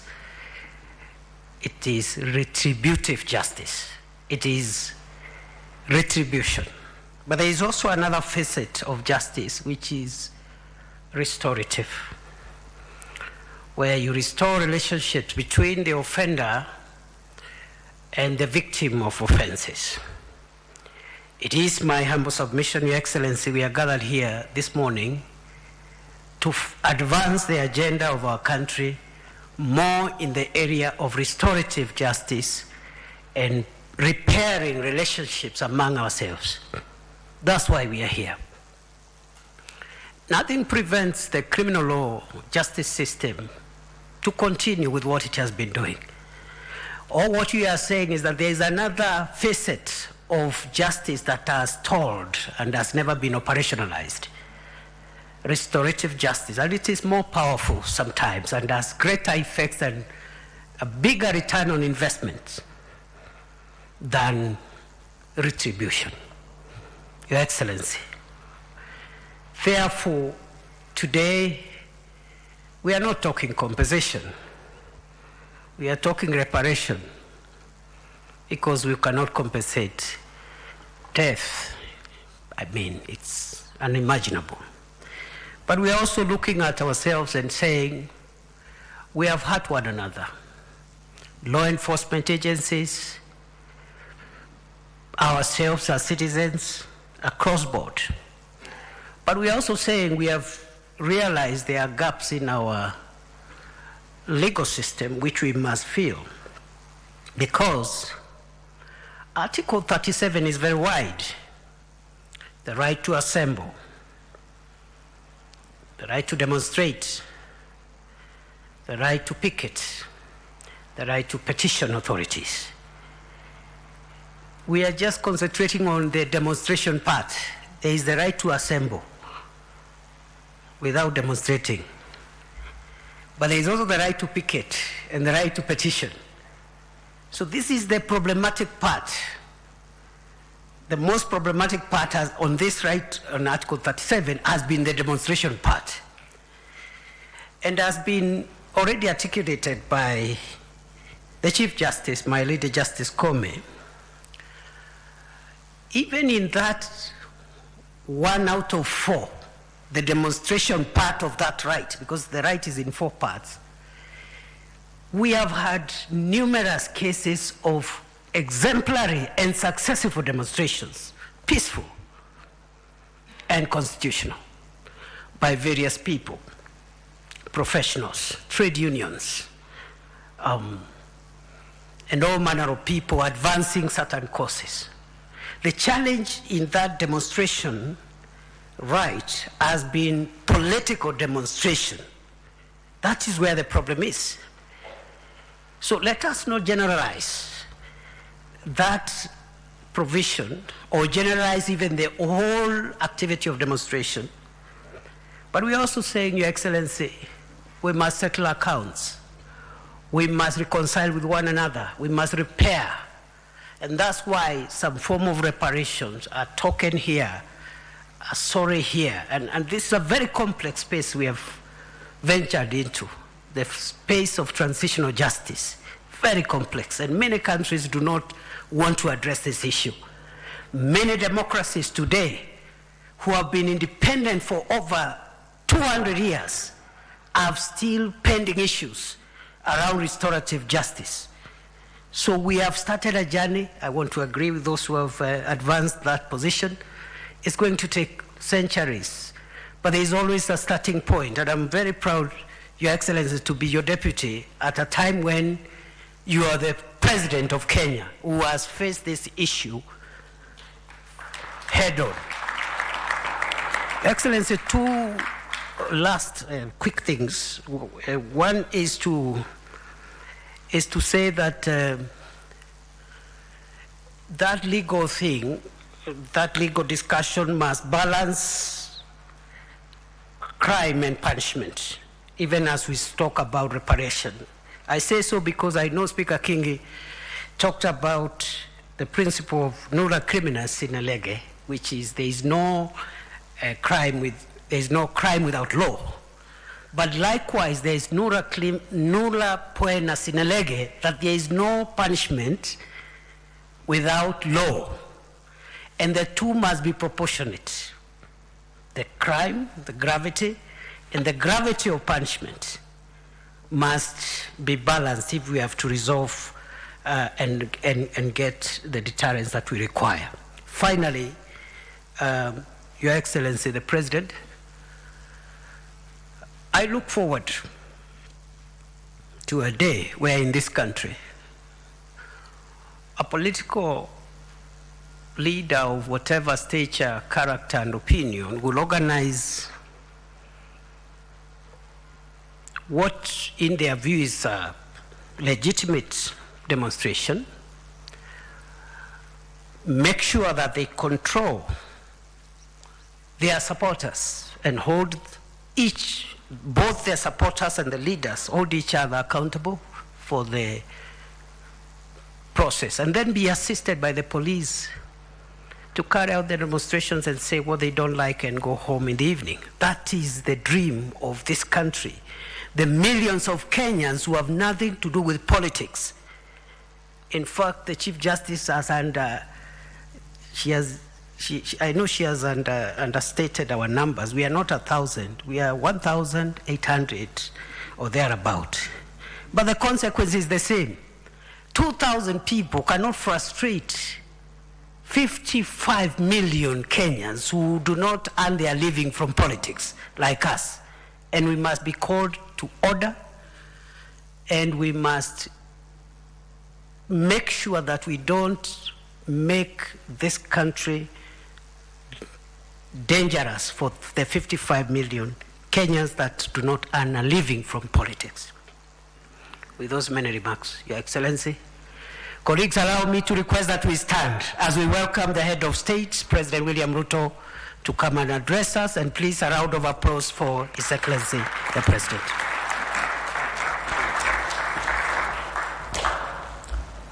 Thank you very much. Please, let's take our seats.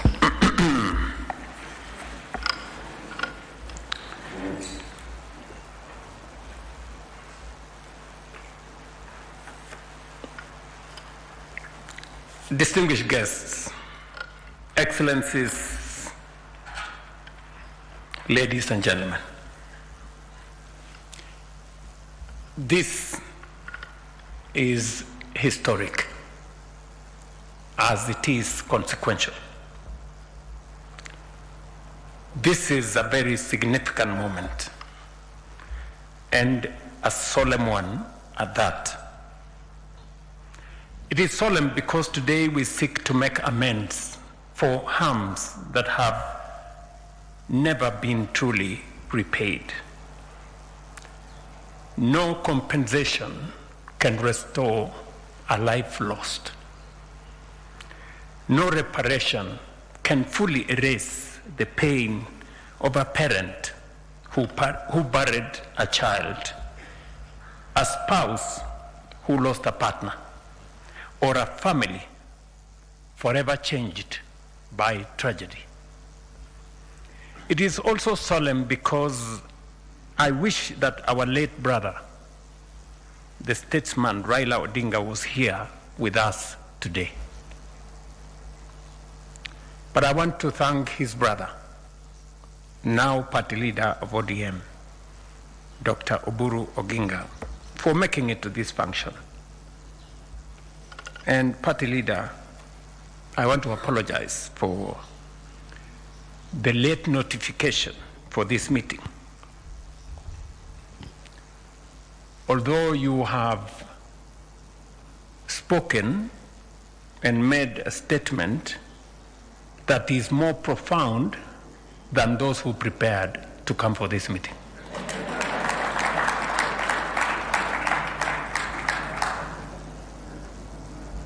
This is one of the commitments we made to the Kenyan people. It was born out of a shared conviction that Kenya could not continue traveling the same painful road, generation after generation, protest after protest, tragedy after tragedy. Today, we take an important step towards fulfilling that commitment. I am happy that the Honorable Oburu Odinga is here to represent my late brother, the Honorable Raila Odinga. Many have spoken about these issues over the years. Many have acknowledged the pain. Many have promised action. Today, however, we move beyond words. I stand here pleased that we have reached this milestone, saddened by the circumstances that have made it necessary, humbled by the trust placed in us by victims and their families, and optimistic that this marks the beginning of the end of a painful chapter in our national life. Our country has been undergoing profound socio-economic and political transformation. Across Kenya, citizens have consistently expressed a desire for a future that is more just, more inclusive, and more responsive to their aspirations. Never before, however, have Kenyans expressed such a deep and widespread yearning for change and renewal. That yearning is legitimate, it is democratic, and it is protected by the Constitution. The right to assemble, demonstrate, picket, and petition under Article 37 is not a favor from the state. It is a constitutional guarantee. It is one of the freedoms that define us as a democratic nation. Yet, we must also confront an uncomfortable truth. For far too long, whenever Kenyans have exercised these rights, too often the outcome has been violent, injury, loss of life, destruction of property, bitterness, and division. Families have buried loved ones. Young people have carried physical and emotional scars. Businesses have been destroyed. Police officers have been injured. Communities have been left traumatized. We must also acknowledge a difficult reality. There has been instances where the response to public demonstrations has resulted in excessive use of force, violations of rights, and loss of life. Equally, there has been occasions when legitimate protests have been infiltrated by criminal elements, leading to violence, looting, destruction, and harm to both citizens and law enforcement officers. The truth is that whenever this cycle unfolds, Kenya loses, citizens lose, families lose, businesses lose, the police lose, and our democracy is diminished. Then, almost predictably, the blame game begins. One side points to police brutality. Another points to criminal elements and organized violence, to goons. Politicians trade accusations.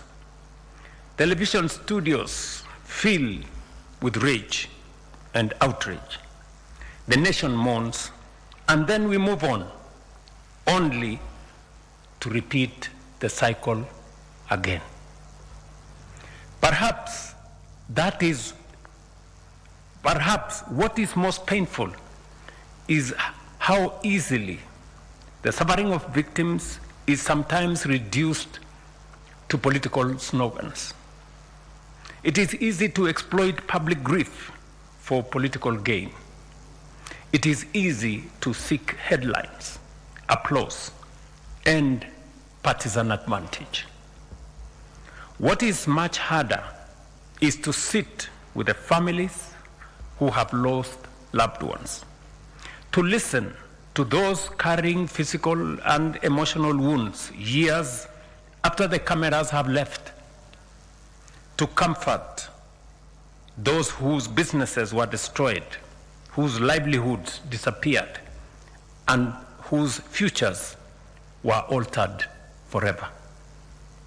That is why we must resist the temptation to turn national tragedy into political theater. The lives of Kenyans are too precious, the wounds too deep for us to treat them as instruments of political competition.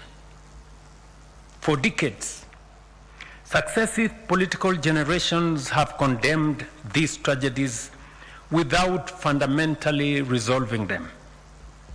I understand why. It is not easy to confront such issues. If you act, you are criticized. If you do not act, you are criticized. You are, in many ways and in many respects, damned if you do and damned if you don't. But there comes a point when a nation must choose action over hesitation. There comes a point when the cost of doing nothing becomes greater than the cost of trying to do something. Leadership is not about choosing what is comfortable. It is about choosing what is necessary. And so, we have chosen to act, not for ourselves, not for political advantage, but for Kenya. Our commitment is not in words alone. It is also in deeds. I remember very well when we discussed this both in the NADCO framework and also in the 10-point agenda UDA ODM framework. And I remember the occasion that has been spoken to by the Honorable Junet and the Honorable Oburu, when I had occasion with the late Prime Minister Raila Odinga. And when I told him that I had made the decision because of the consultations we had had, that it was time to compensate the victims and to set up a framework for reparations.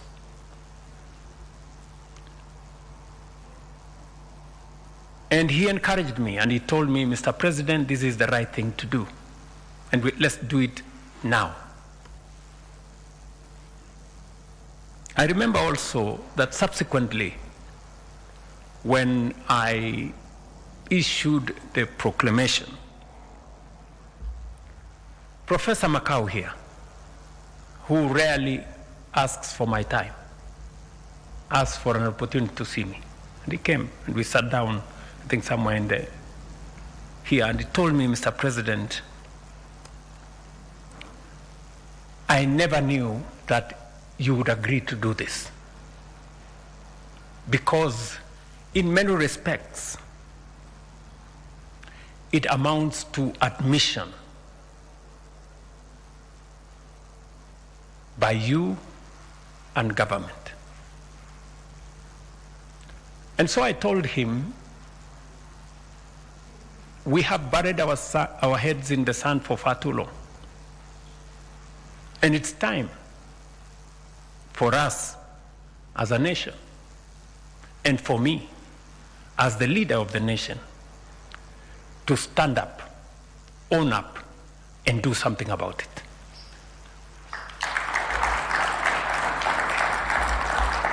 That is why, through Gazette Notice number 12002 of 2025 and other instruments, I set in motion the process of compensating victims of protests and public unrest.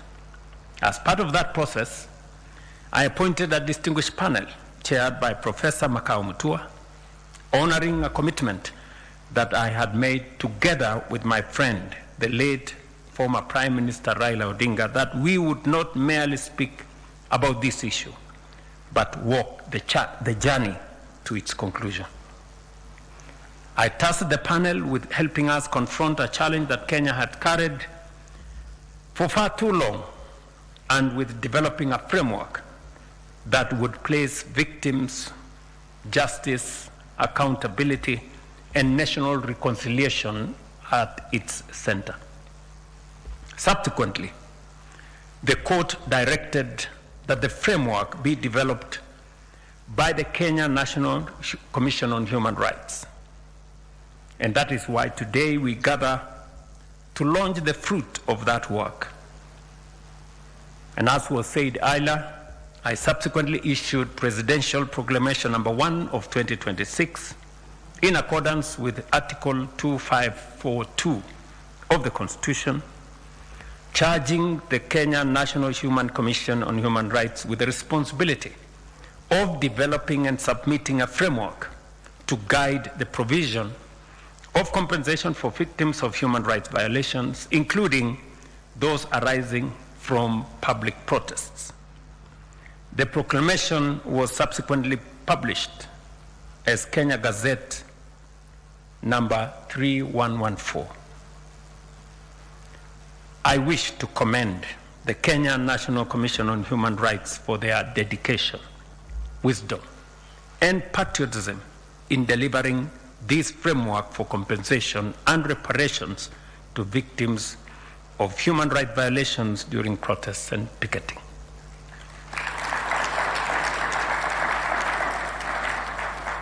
Madam Clarice Oganga and your team, you have discharged this responsibility in honor of those who have suffered this injustice and to the benefit of the nation, not an individual, not a group of individuals.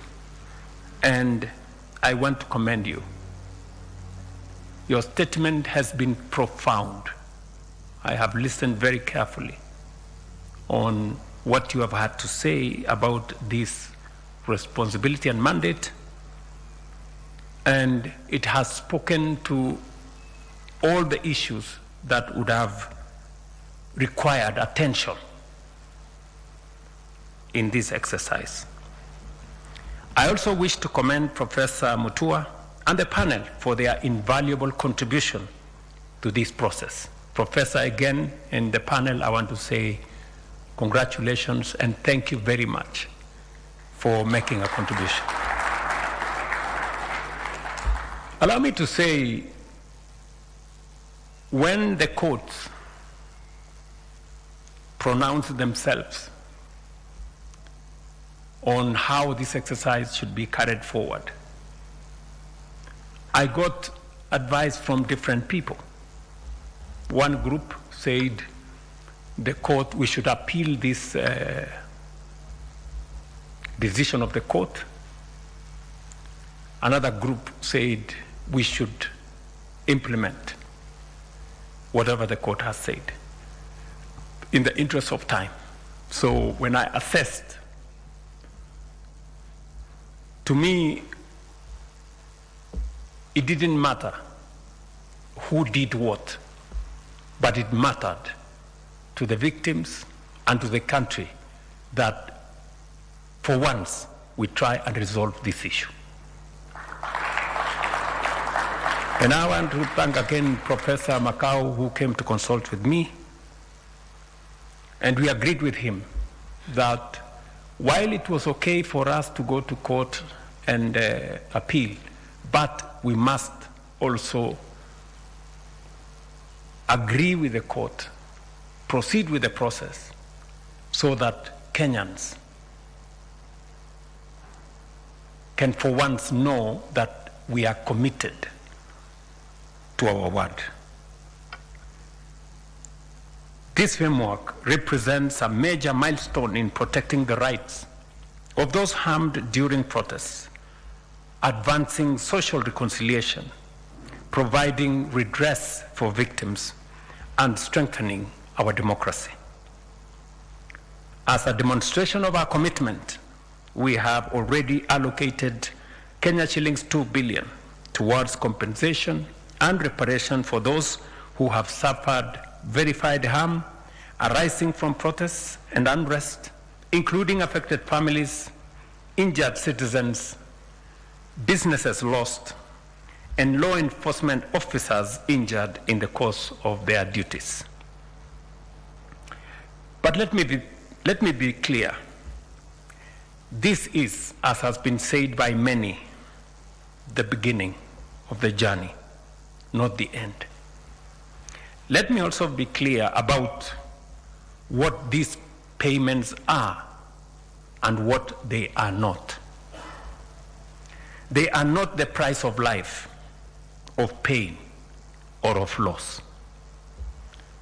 No amount of money could ever be. The Kenya shillings 2 billion we have committed cannot replace a son or a daughter.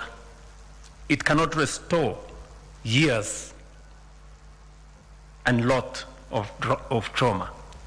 It cannot fully compensate a family, a trader, or a community for all that has been taken away from them.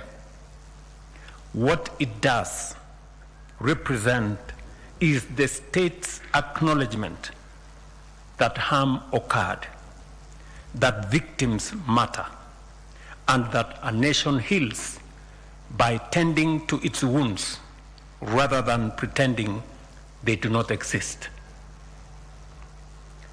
Nor is this redress a reward for violence, looting, criminality, or unlawful conduct.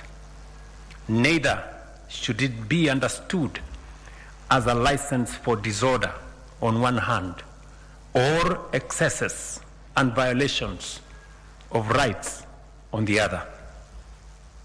It is redress for harm suffered by citizens, an affirmation that the rule of law applies equally to everyone. And let no one mistake compassion for impunity. Compensation does not retire accountability. The law applies equally to the citizen and the officer, to the protester and the police. Where wrongdoing occurred, accountability must follow its proper course. I have come to see our country as a single body. It has many parts, and no two are alike. The hand is not the foot, the eye is not the ear, yet all belong to one body and share one life. When a thorn pierces the foot, it is not the foot alone that suffers, the whole body stops to remove it. So it is with us. The young person injured in a protest, the trader who lost a lifetime's work to looting, the police officer hurt while keeping the peace, and the family mourning a loved one are not rival camps. They are all Kenyans. They are all part of one national body. When any one of them is wounded, Kenya is wounded. And a nation does not heal by choosing whose pain matters. It heals by acknowledging all suffering, pursuing justice for all, and committing itself to doing better. That is why this framework is only the beginning. The journey will be complete only when we achieve two other things. First, a comprehensive legal framework that fully operationalizes and protects the rights guaranteed under Article 37 of our Constitution. The right to assemble, demonstrate, picket, and petition peacefully. I'm happy that the Kenya Human Rights Commission have undertaken to work with all the stakeholders to develop this law that will operationalize and protect the rights guaranteed under Article 37 of our Constitution. Secondly, to reform and have a training manual that reshape our police service and how they manage public demonstrations, ensuring professionalism, restraint, accountability, and respect for constitutional rights. Together, these reforms will strengthen the health of our democracy, because compensation, properly understood, is not an end in itself. Compensation addresses the consequences of past failure, but reform must prevent their recurrence. We must also recognize a new challenge of our time.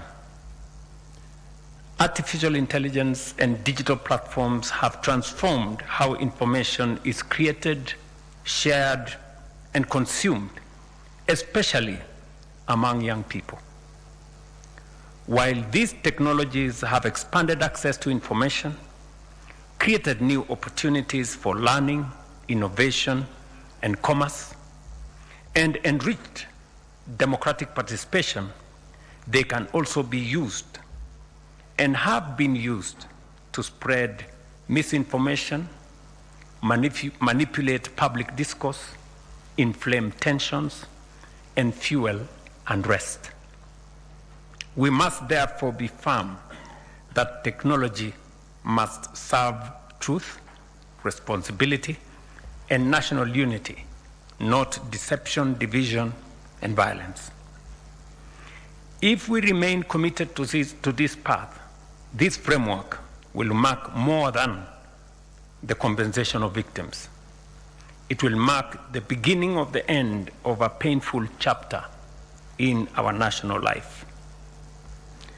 A chapter in which demonstrations often ended in injury, loss of life, destruction, and division. A chapter that has burdened generations of Kenyans for far too long, and a chapter that this generation must now resolve. This, our generation. The future of Kenya cannot be one in which citizens fear exercising their constitutional rights.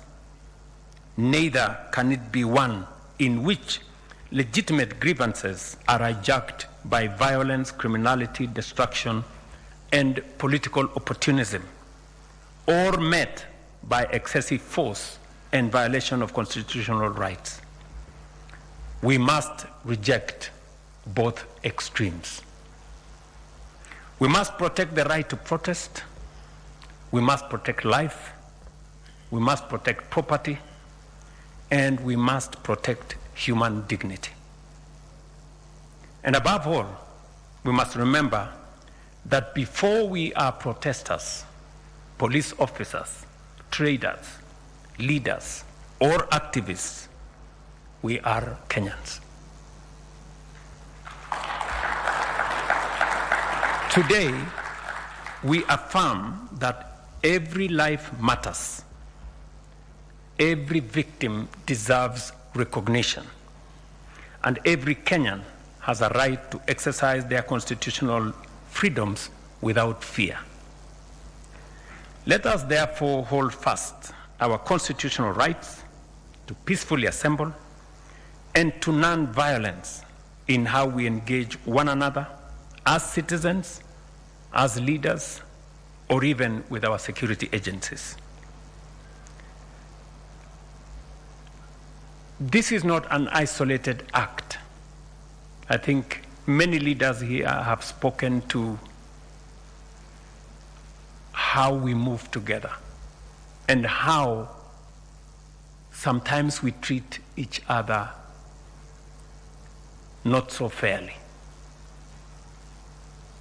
This act that we have decided as a nation that we must do, that we must confront what has harmed many people, made us to lose lives, made us to lose property, made us to create division. We must confront as a nation. And I say it is not an act in isolation. It is part of what we are rebuilding as a nation. And it goes beyond money. I have listened very carefully to the governor of Wajir. He was emotional today as he was emotional in Wajir. And because it speaks to how people feel. When I stood on the platform in Wajir on the 1st of June, and the emotion in the field, I saw tears in many leaders and many people in Wajir. It made it look like it was a favor the state was doing for them, when actually it was their right to belong to Kenya, like everybody. They were so emotional about it, you would think we are giving them, or we are making them any favor. But it speaks to how people feel. I remember very well, when I say this is not an isolated incident, I remember very well when, I think it was on the 5th of February 2025, when I stood on the field there at Orahe Stadium in Wajir and signed the proclamation to remove all the encumbrances and the discrimination that was subjected to the people of northern Kenya especially, that made them look like secondary citizens or, citizens of a lesser class than the rest of Kenya. It wasn't about money. It was about dignity. It was about recognizing that there are wrongs that we have committed as a nation to fellow Kenyans, subjecting them, to treatment that went deep into their dignity. When I stood in Mandera and announced the construction of the road from Isiolo to Mandera, it was the same thing, that a whole part of Kenya, by policy, was relegated because of the policy that was said that there are parts of Kenya, you know, section paper number 1, or was it number 10, of 1965, a policy document of government that said some parts of Kenya will be developed and others will not. You know, these are things people take for granted. But as a result of what was done by government, huge sections of Kenya, northern part of Kenya especially, was denied the opportunity to develop like the rest of Kenya. It is still the same thing. That's why I'm saying what we are doing today is part of correcting the injustices of the past. It is the same thing.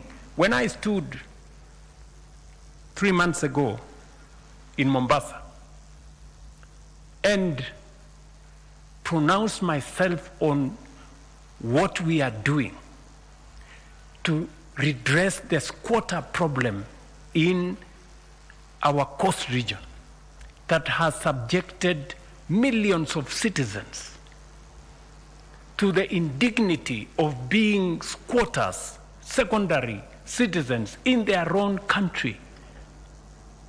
They are treated lesser than other Kenyans. It is part of repairing our nation. I remember very well, and this is a good occasion for me to say, when I decided to appoint General Ogola, I was correcting the negative profiling of some of our communities, that there are positions that are reserved for some people and there are positions that can never be occupied by other people. An injustice and a stigma on a whole community. It needed to be corrected. And it is the same thing when it came to the formation of the broad-based government. I remember very well, my brother, the Honorable Raila Odinga, had a different opinion of who should be the Minister for Finance. And I remember I told him that, my brother, if there is one place I will defy you,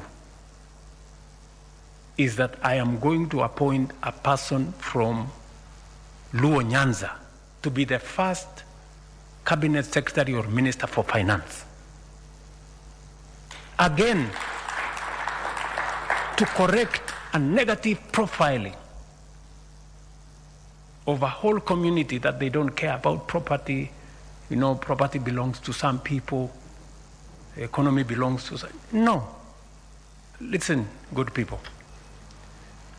And it is also the same reason why I have made the decision that development in Kenya is never going to be done again on account of which citizen has voted in which direction. That we are going to develop this nation equally, and every part of Kenya deserves a share of development like any other. That we are going to remove the mentality that there are those who have more shares than others.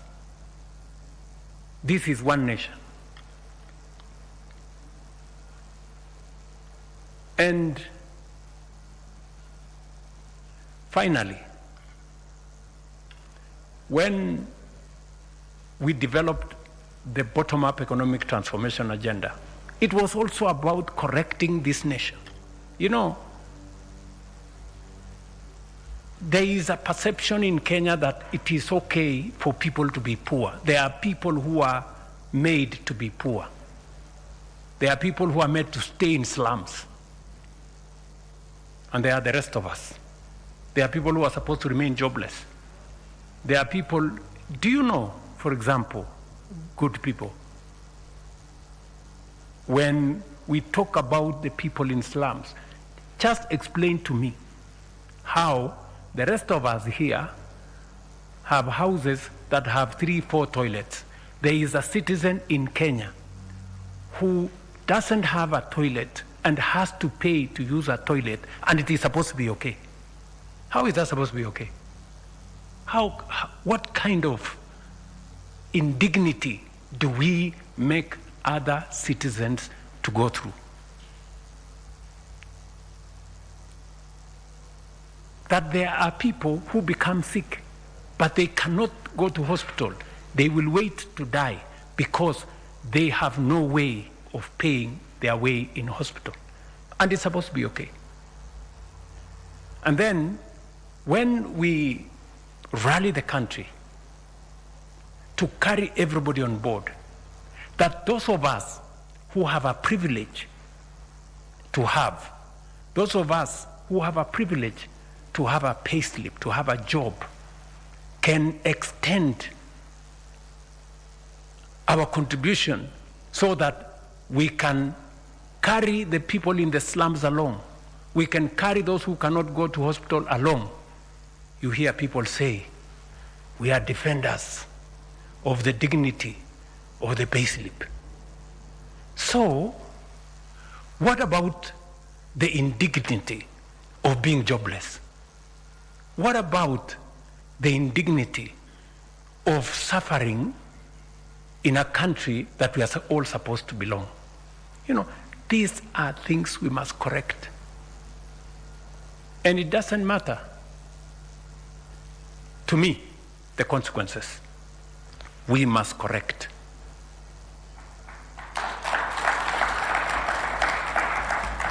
And so, this occasion, I said at the beginning, is a very solemn occasion. And it is a very consequential occasion. Part of why, my good party leader, part of why maybe you got a late invitation, and I thought about it this morning, was because this occasion originally was supposed to be a private occasion. It was supposed to be a small occasion for the commission to come and give me a report. But I said no. You know, there are people who don't know the consequence of this occasion. There are people who underestimate the consequence of this occasion. It is part of us getting and making peace with ourselves as a nation. And I really want to persuade us as leaders to lead from the front. Many people have spoken to how it is easy to dodge this kind of thing. You know, there are so many reports that have been done.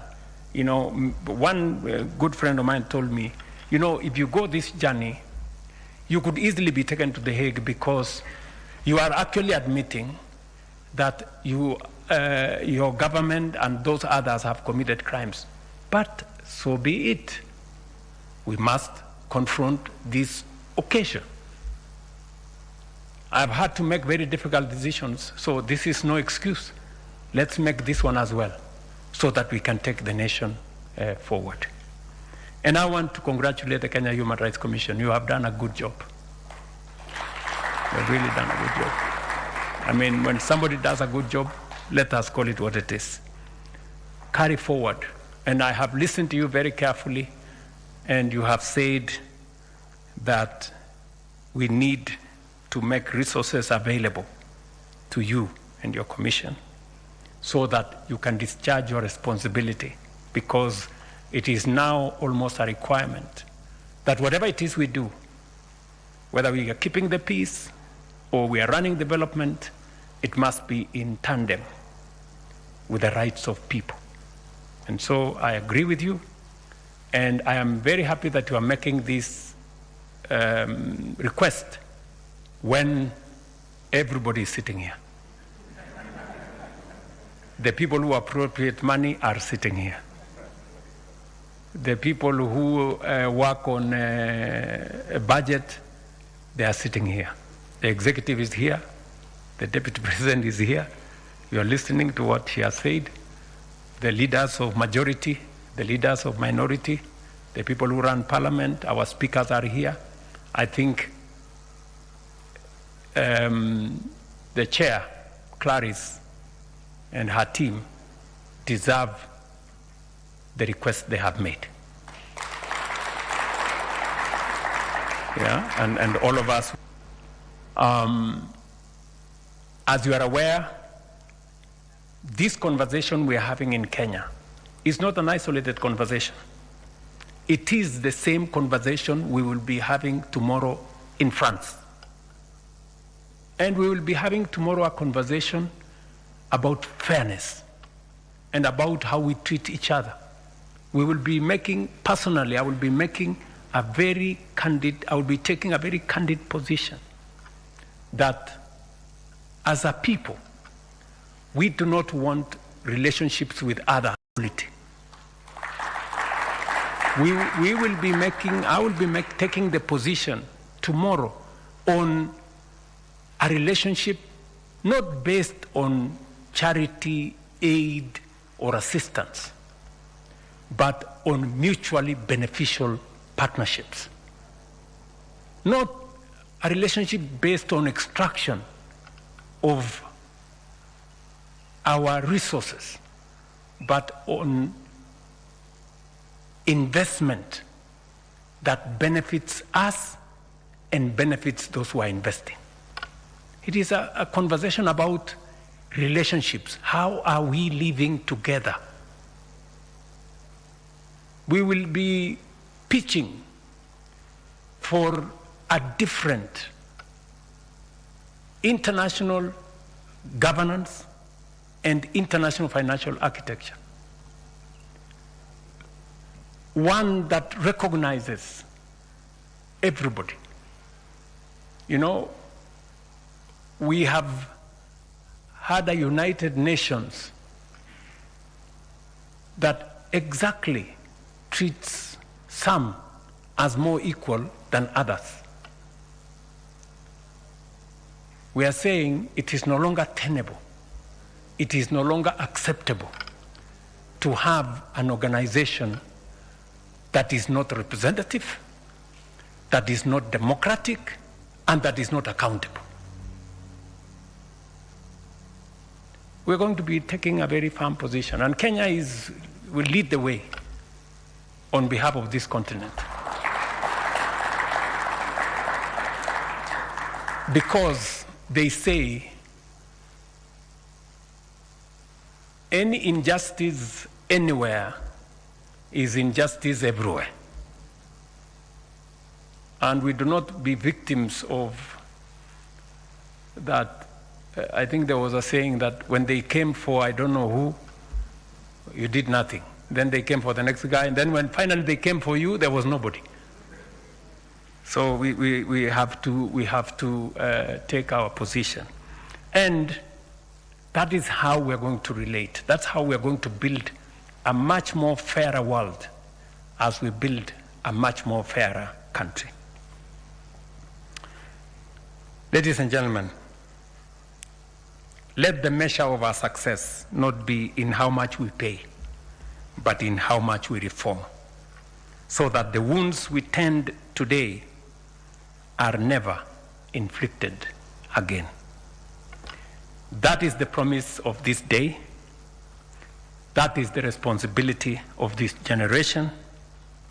That is the Kenya we must build together and this is my solemn commitment to the nation. May God bless you all, and may God bless our great country, Kenya. Asante.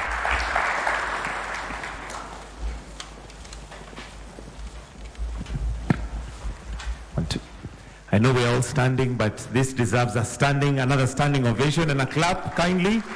Thank you, Your Excellency. We'll all be upstanding to wind up now with the national anthem, the anthem.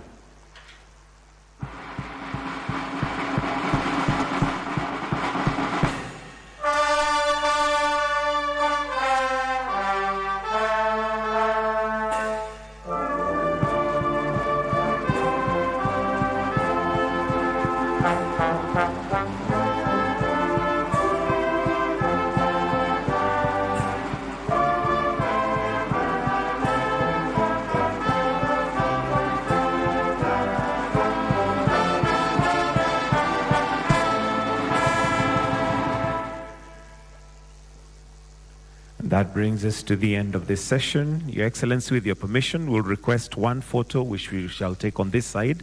So I'll request that the committee will progress. Yes, on this side. Yes, on this side, Your Excellency.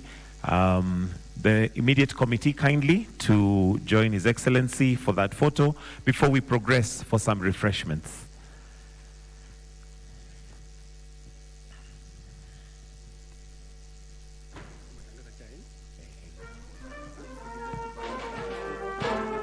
Kindly leave the reports behind. They'll be dispatched officially.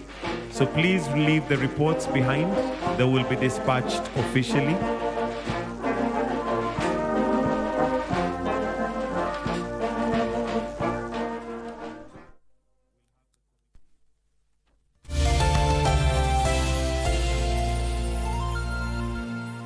The wait is over. KBC iko Huduma Center. Starting with Nairobi, kupata huduma za KBC imekuwa rahisi. From digital guidance and signet services to booking of commercial adverts and documentaries, visit our dedicated desks at Huduma Center GPO, Times Square, Makadara, Kibera, or Eastleigh. Tunakungoja hapo. Whether it's a casual announcement or a specialized media solution for your business, we are here to serve you. KBC at Huduma Centers, moving closer to you. Your station, your service.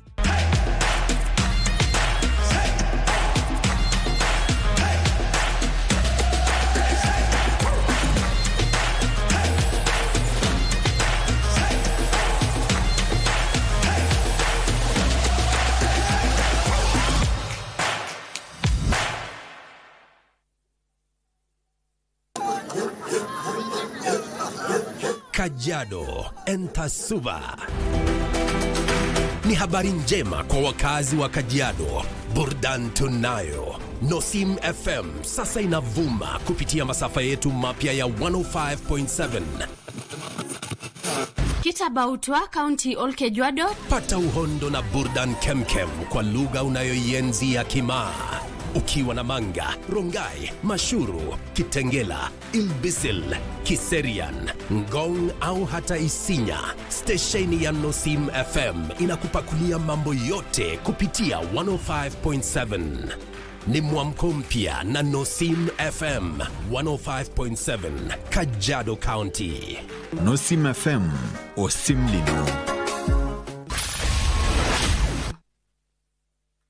The wait is over. KBC iko Huduma Center. Starting with Nairobi, kupata huduma za KBC imekuwa rahisi. From digital guidance and signet services to booking of commercial adverts and documentaries, visit our dedicated desks at Huduma Center GPO, Times Square, Makadara, Kibera, or Eastleigh. Tunakungoja hapo. Whether it's a casual announcement or a specialized media solution for your business, we are here to serve you. KBC at Huduma Centers, moving closer to you. Your station, your service.